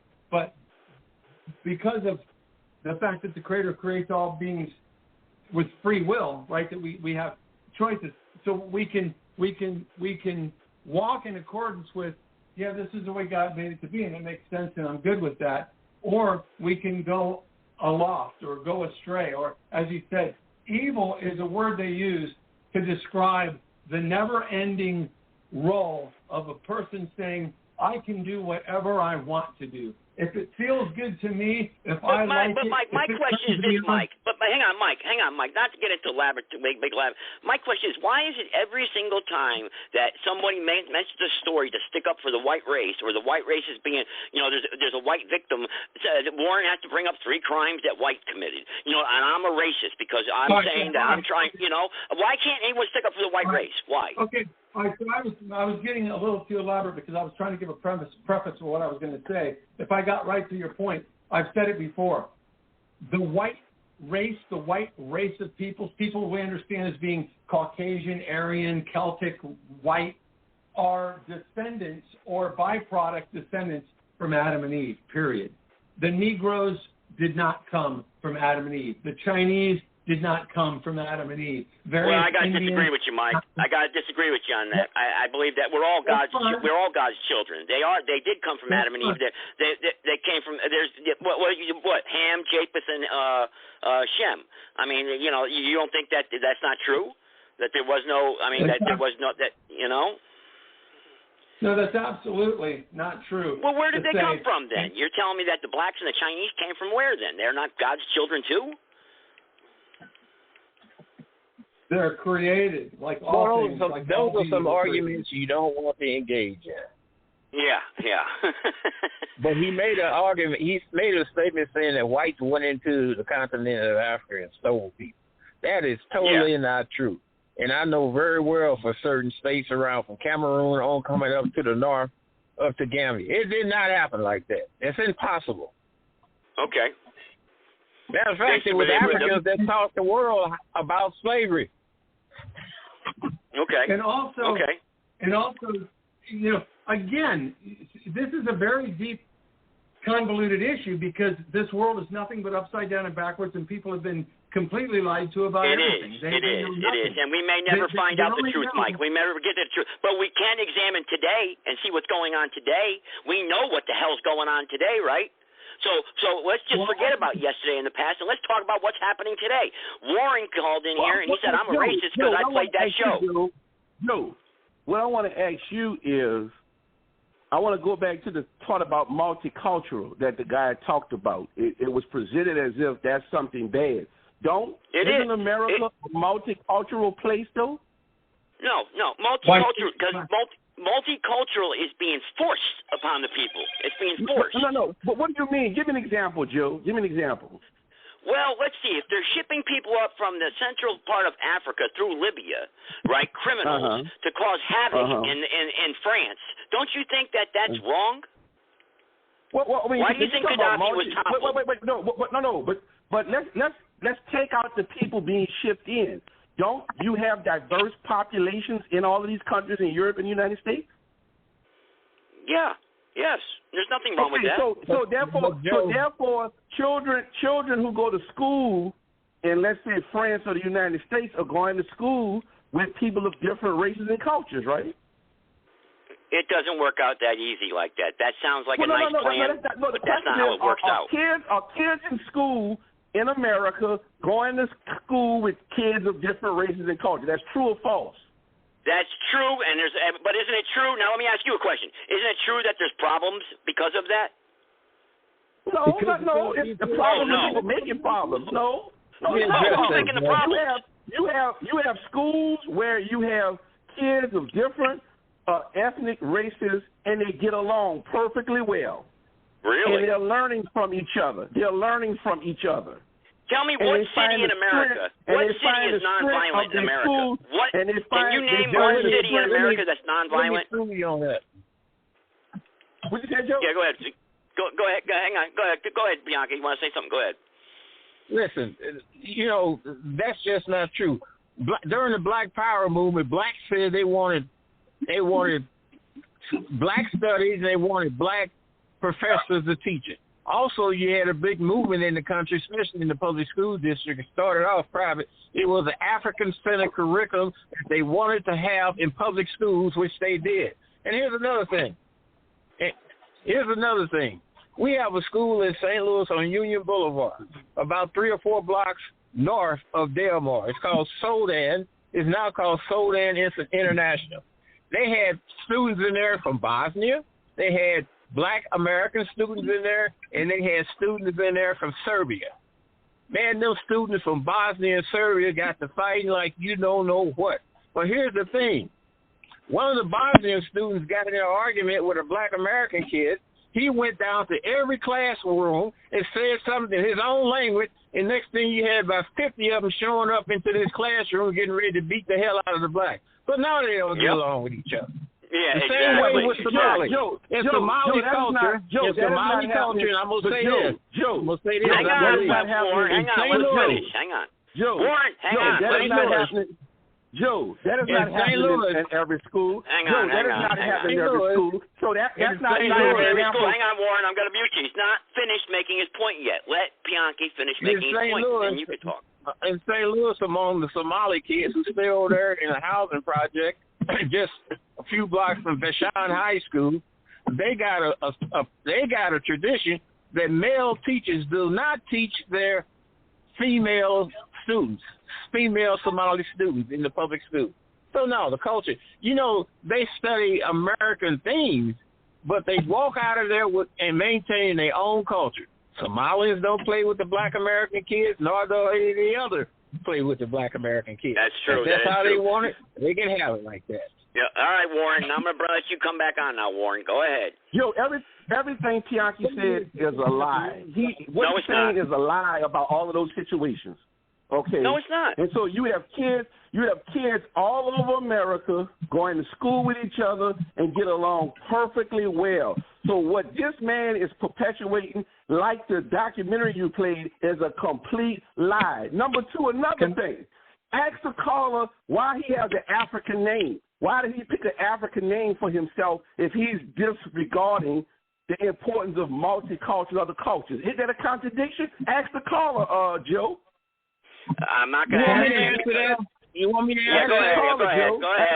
All right, you can answer it. Shut him up and I'll tell you. First of all, you said I was a lie. You a goddamn liar, you fool. I lived in those areas, so I seen firsthand. How the hell you going to tell me talking that bull crap? Another point.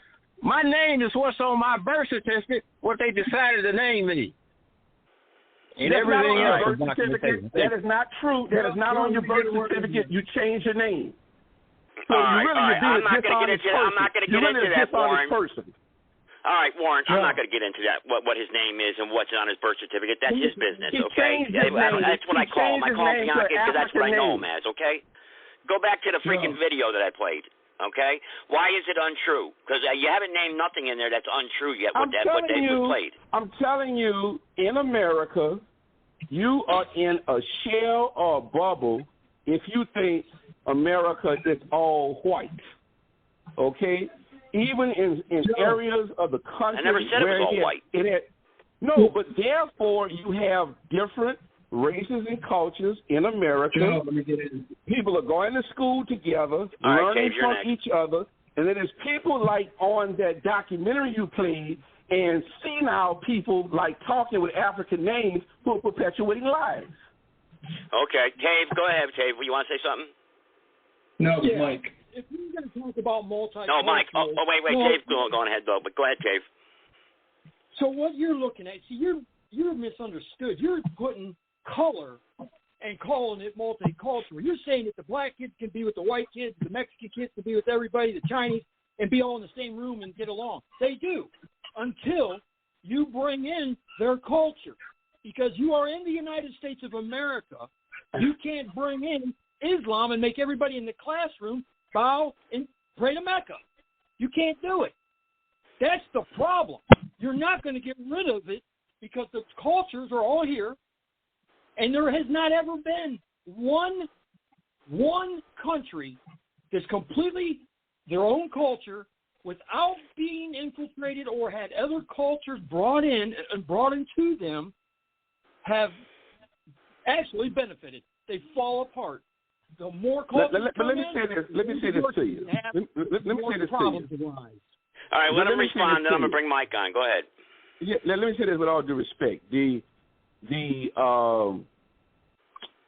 idea that you're trying to maintain is that's in the past, and you're not in reality in terms of what America is becoming socially and how people are intermingling. You have a lot of white kids, and I come across a lot of white kids who are heavily influenced by other cultures, particularly black people in this country.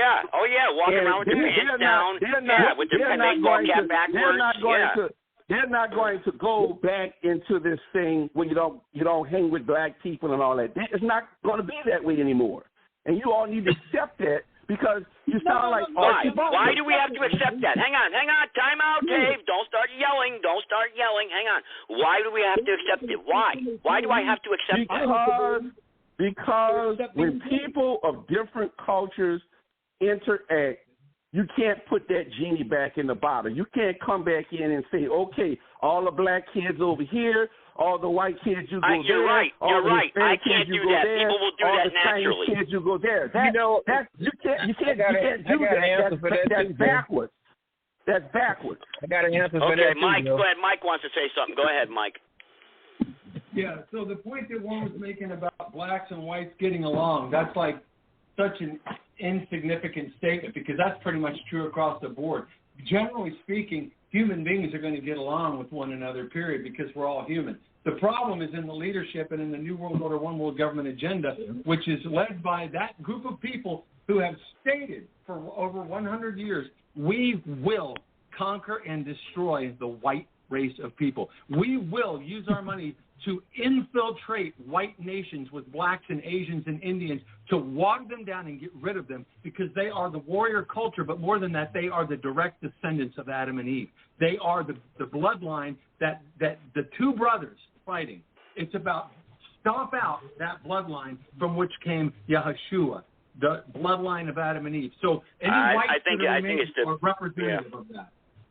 All right, closing thoughts. I guess I got to do closing thoughts, so I'll start off at the top because we're down to that point now because I know everybody's got a lot to say. So because I want everybody to get a chance here. 407, American Statesman, you still there? You want to say something on this? I know you've been silent there. Are you still there? Yep, I'm still here, just listening. I want to find out, when is Brother Warren going to China? He kept telling us he was going to China, but I haven't. I'm gonna try to go next year, Sally. But Sally, I am in early August. I'll be going to Zambia, Namibia, and South Africa, and I'll be there in those places for the whole month of August. And then the other question is just to put out for some of the people to think about. I don't think I heard Joe from Montana on, but the question is if because those who don't believe in God, if there is no God, who grants us our rights? If our rights come from God, but when there is no God, who grants us our rights? And the other is like, well, we'll get caught up on a lot of things, hopefully next Monday when I can hopefully be back on the air with my connectivity issues taken care of. So anyway, that's it for right now. I'll kind of leave it there. Okay, all right. Who grants us our rights if there's no God? That's a good question for people to try to come up with an answer on. But, Tave, closing thoughts? You want to make some comments here? Yep. I've said it from the get-go. It's not a group. It's an overall bad line of blood. Mike brought it up. We talked about it. Now you're starting to hear how it's getting more centralized, and just like in the past, the evil that these people do, they have no goal except to be in control, in power, and over you. That goes for the whites, the blacks, the Asians.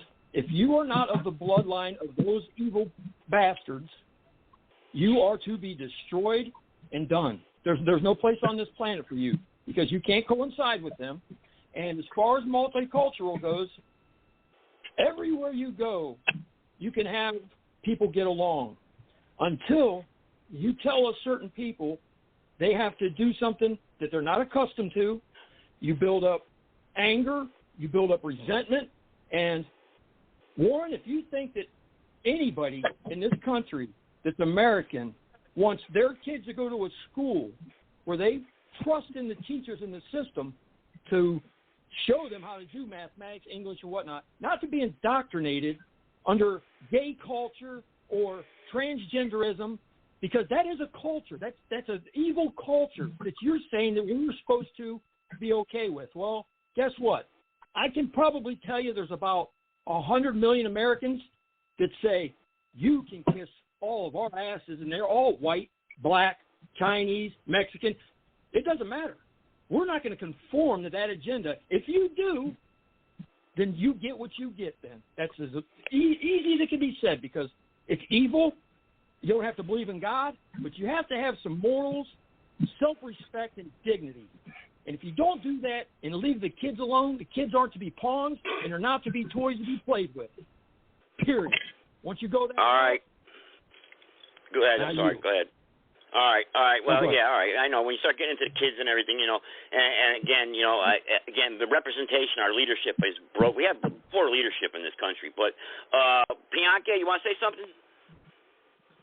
Well, yeah, and I'm glad I heard him say he's going to Zambia because I got land in Zambia, and if I ever call somebody over there near my states and our community there, I should say the village there, trying to see or sow dissent, we're going to kick their butts out of there, put them in the ocean. But the thing is, is that you got those on the left in America, in society, those on the right, and those in the middle, which is perfectly fine. People do what they should want to do and not be forced to do it. There shouldn't have never been any forced integration called de jure. Let people do things the old de facto way, and that's based on their choice. That goes with education, where you want to live, and everything else. You ever notice when African immigrants come here to the United States, they don't have no problem moving in certain white areas. They marry white women, and black women, African women marry white males. Don't have no problem at all. It's just with this other group that's been indoctrinated, not all, but a lot, that you have these problems coming out. And I mean, it has to be something that has to admit. You take a school district. When the school districts go from a 0 to about 30% black, the students learn fine. But when it gets beyond that, then all hell breaks loose. You can give example after example after example. And I don't know how to fix it. They didn't get my kids. That's the only thing I can say. They didn't get my kids. Amen to that. And just a real quick point, too. I worked security up at a all-black female school, college, actually. And let me tell you something. It was all black, and let me tell you something. It was like the jungle. It was insane. I mean, the car. I mean, it was like, what are you doing here? Aren't you supposed, guys? You ladies supposed to be learning? Instead it was just like it was like like I said, the jungle. I mean, it was all hell broke loose, like you said. We had to have if it was we had all white colleges the same size. We would have a 3-4 man security team on third shift. At all black, when it's all black school, we got to have 25 man security team. Why? You're right. I don't have the answers. Why? Why is that happening? What's the reason for that? Here's the answer on Mike's closing. Mike will give the answer on his closing statement. All right. Okay. Go ahead, Bianca. You get some closing thoughts here. Go ahead. Well, that's all I had to say. Only one thing. I think a lot of them are cursed. They have generational curses. Oh, okay. All right. Okay. So, all right. Go ahead there, Warren. You're next. Go ahead. Yeah. One thing I will continue to do is push back against much of the things you perpetuate and what Bianchi perpetuates. Continental African immigrants who come here are also face discrimination. I'm looking at an article right here in Denver where a whole Senegalese family was burned up by a group of white teenagers in Denver. You remember Amadou Diallo in New York, where the police shot him 40-something times when all he had in his hands was a wallet. And the Congolese young man that was killed in Milwaukee where the police killed him. They face discrimination. They face the same issues American blacks face. My work on my show, New Orleans Wake Up, because I am a Blog Talk host, and I appreciate you as a host, because I see all Blog Talk hosts as equals, not backseat drivers, is to share information as it relates to the black experience. So I speak from what is called a black left perspective. We don't advocate against any race group. We advocate against racist ideology. And so when you look at the country we're in, the United States, you have – I live in a tourist city. I live in a world-class city where it's one of the tourist destinations in the world. So I have a chance to interact with many different people. And a lot of young white college students come here from places where there are not a lot of black people. They're coming from eastern Kentucky. They come in from West Virginia, or they come in from Iowa. They go into Tulane and places like here. And they really have a different view of black people than they were taught when they were coming up, because they have a chance to really be up close to black people and interact with black people. And they're not the same person. When they go back home to these little areas, they're not those same people they were when they left. They have a more humane view of black people because they've been around them. In fact, in many cases, like, for example, one of my brothers, where he lives, and, the state he lives in the neighborhood, he has two sons of very good academic kids. They literally have to run the white girls away from coming to the house because they're all crazy over the boys. But they're protective of the boys because they don't want the boys to be involved in no type of situation where they're accused of anything. And so what you find is many white young people are actually interacting with a lot of non-whites and are realizing the stuff they were told, like in that documentary you played, is a complete lie. And that's what you're going to have problems with, because they're not going to want to go back to that.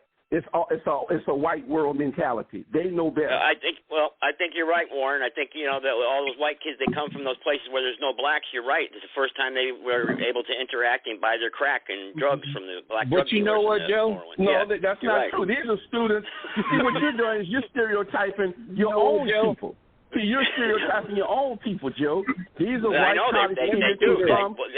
These are white college kids. The drugs are, when they consume drugs, they're buying drugs from wealthy whites.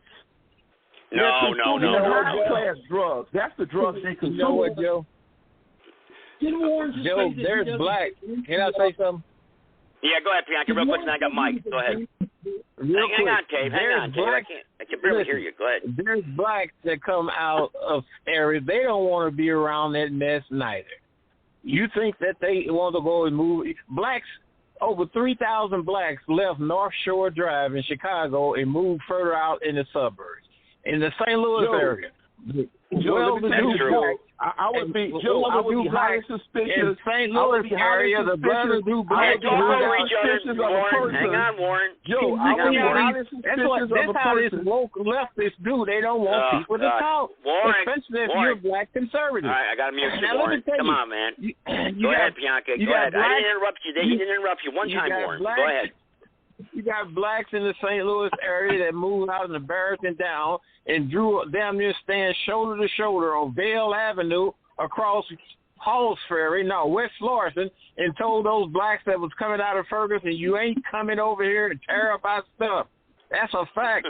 And the ones that was in Ferguson have left, like my nephew, and moved clean across the Missouri River out into Wentzville, and at one time was all white, and the police department is white. So what do you think they're running from? Who do you think they're running from? They're running for somebody, unfortunately, have the same skin color they do and tearing up shit.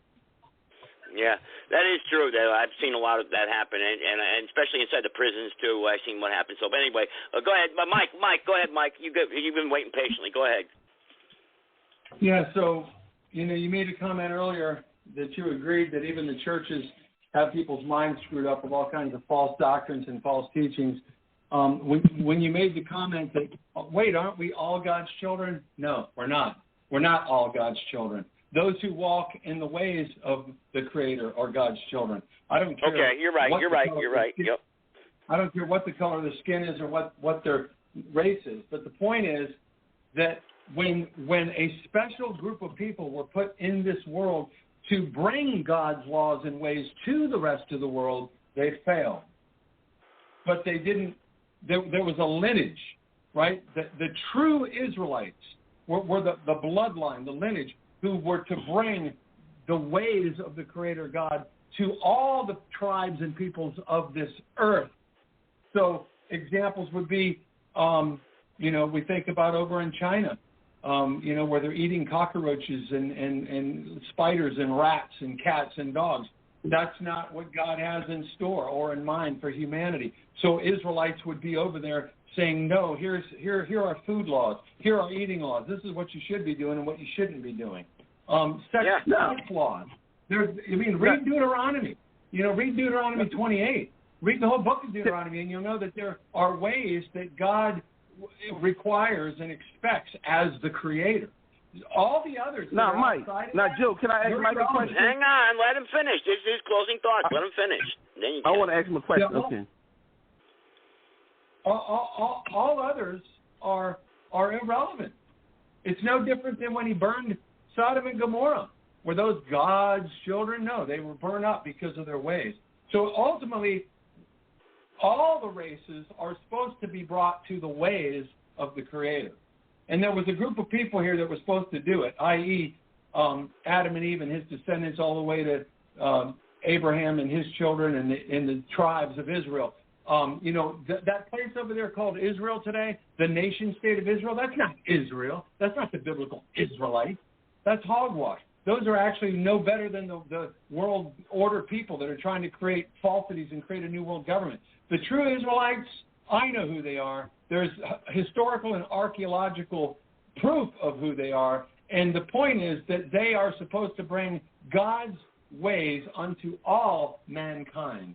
And when those within mankind, whether they're black or Chinese or Asian or wherever they are, who come to that knowledge of the Maker and walk in the ways of the Maker, those are the ones that are redeemed.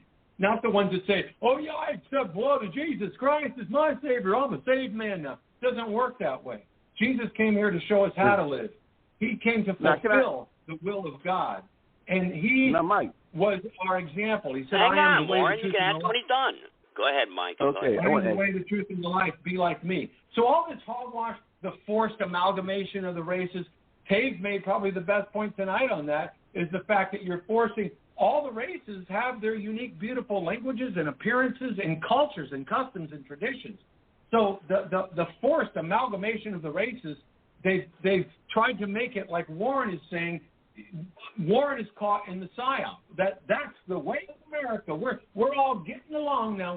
It's not about the color of your skin, man. We're just all coming to merge together under one American satanic way of inking up and tattooing the body and the faces and the my nigga gangster rap music and vaping and smoking and drugs and potato chips and ball games. That's what they're trying to bring everybody onto one culture about, not God's culture. Yeah.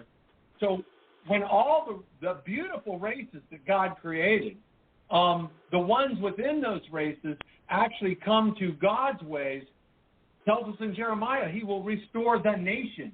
Not the nation, not one nation under God. No, all the nations will ultimately be restored, and those that are righteous, that are godly, will be restored in their respective nations based upon their racial heritage, their racial identity, their racial reality, their culture, their ethnicity, their language, their beautiful, unique ways, which is what this world used to be about. But the ones that plan on controlling the whole world are opposed to that.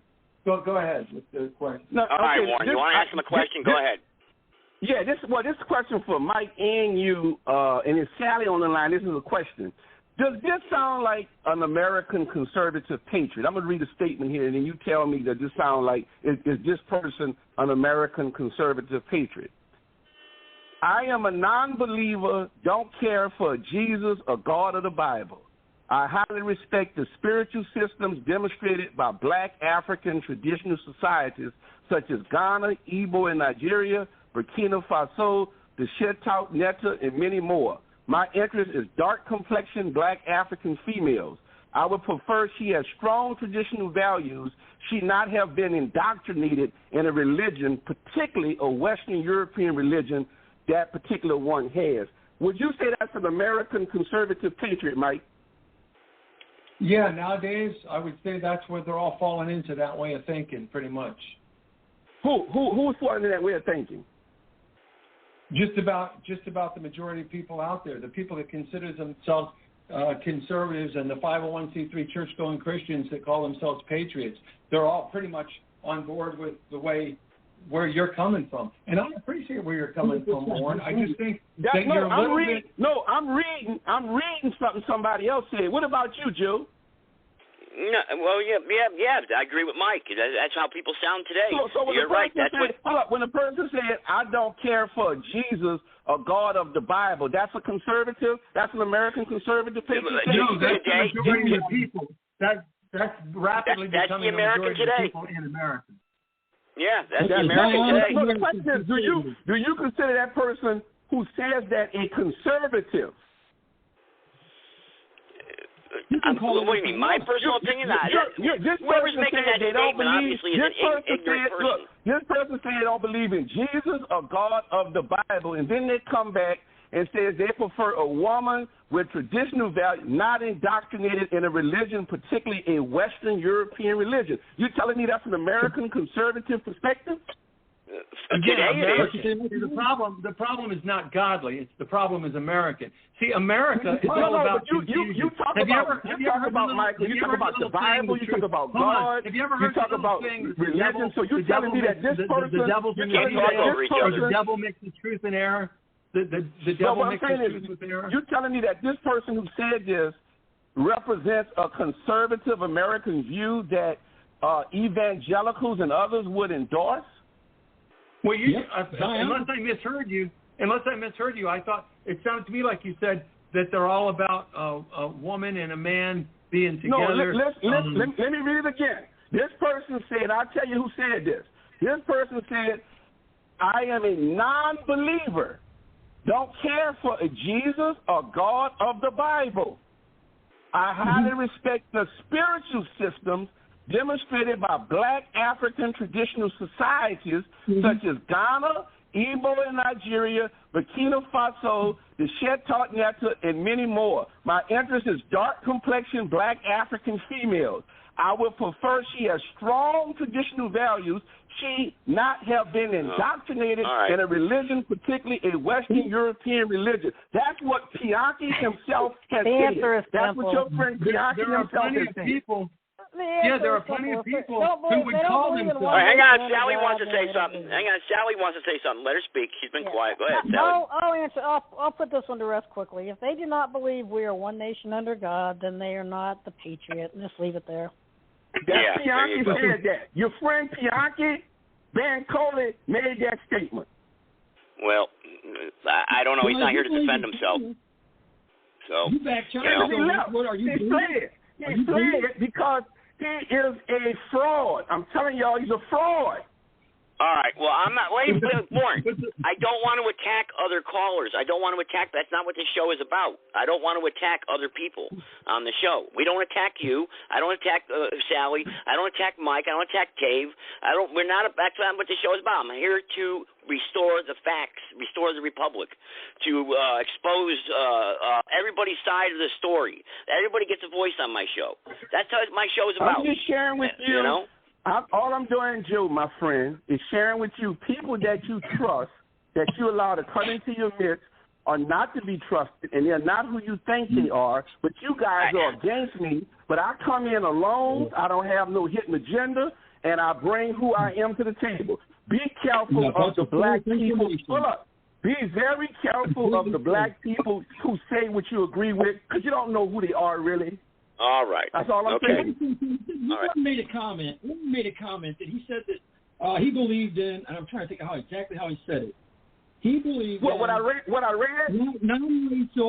Non-racial, non-discriminatory beliefs.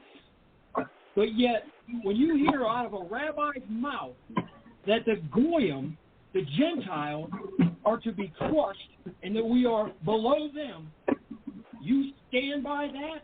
You don't put those. You don't want to put that whole narrative down. Tay, you must be on speakerphone because you sound like you're echoing way in the background.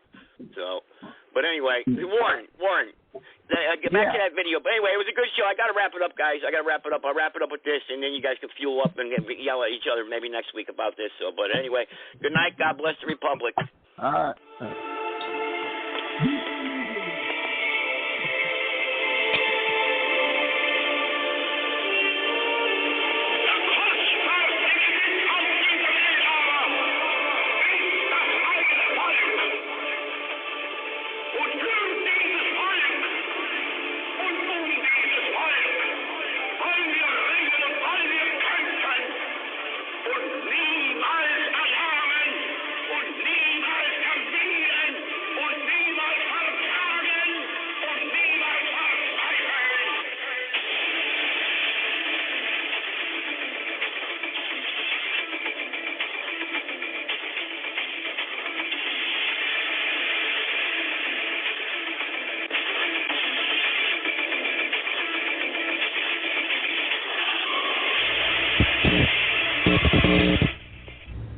In the councils of government, we must guard against the acquisition of unwarranted influence, whether sought or unsought, by the military-industrial complex. The potential for the disastrous rise of misplaced power exists and will persist. We must never let the weight of this combination endanger our liberties or democratic processes. We should take nothing for granted. Only an alert and knowledgeable citizenry can compel the proper meshing of the huge industrial and military machinery of defense with our peaceful methods and goals, so that security and liberty may prosper together. The very word secrecy is repugnant in a free and open society, and we are, as a people, inherently and historically opposed to secret societies, to secret oaths, and to secret proceedings. We decided long ago that the dangers of excessive and unwarranted concealment of pertinent facts far outweighed the dangers which are cited to justify it. Even today, there is little value in opposing the threat of a closed society by imitating its arbitrary restrictions. Even today, there is little value in ensuring the survival of our nation if our traditions do not survive with it. And there is very grave danger that an announced need for increased security will be seized upon by those anxious to expand its meaning to the very limits of official censorship and concealment. That I do not intend to permit to the extent that it's in my control. We have before us the opportunity to forge for ourselves and for future generations a new world order, a world where the rule of law, not the law of the jungle, governs the conduct of nations. We have a real chance at this new world order, an order in which a credible United Nations can use its peacekeeping role to fulfill the promise and vision of the UN's founders. George Bush has invoked a new world order without enunciating a new American purpose.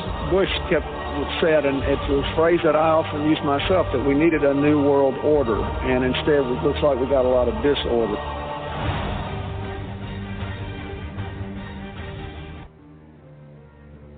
Today we take an essential step in defeating terrorism while protecting the constitutional rights of all Americans.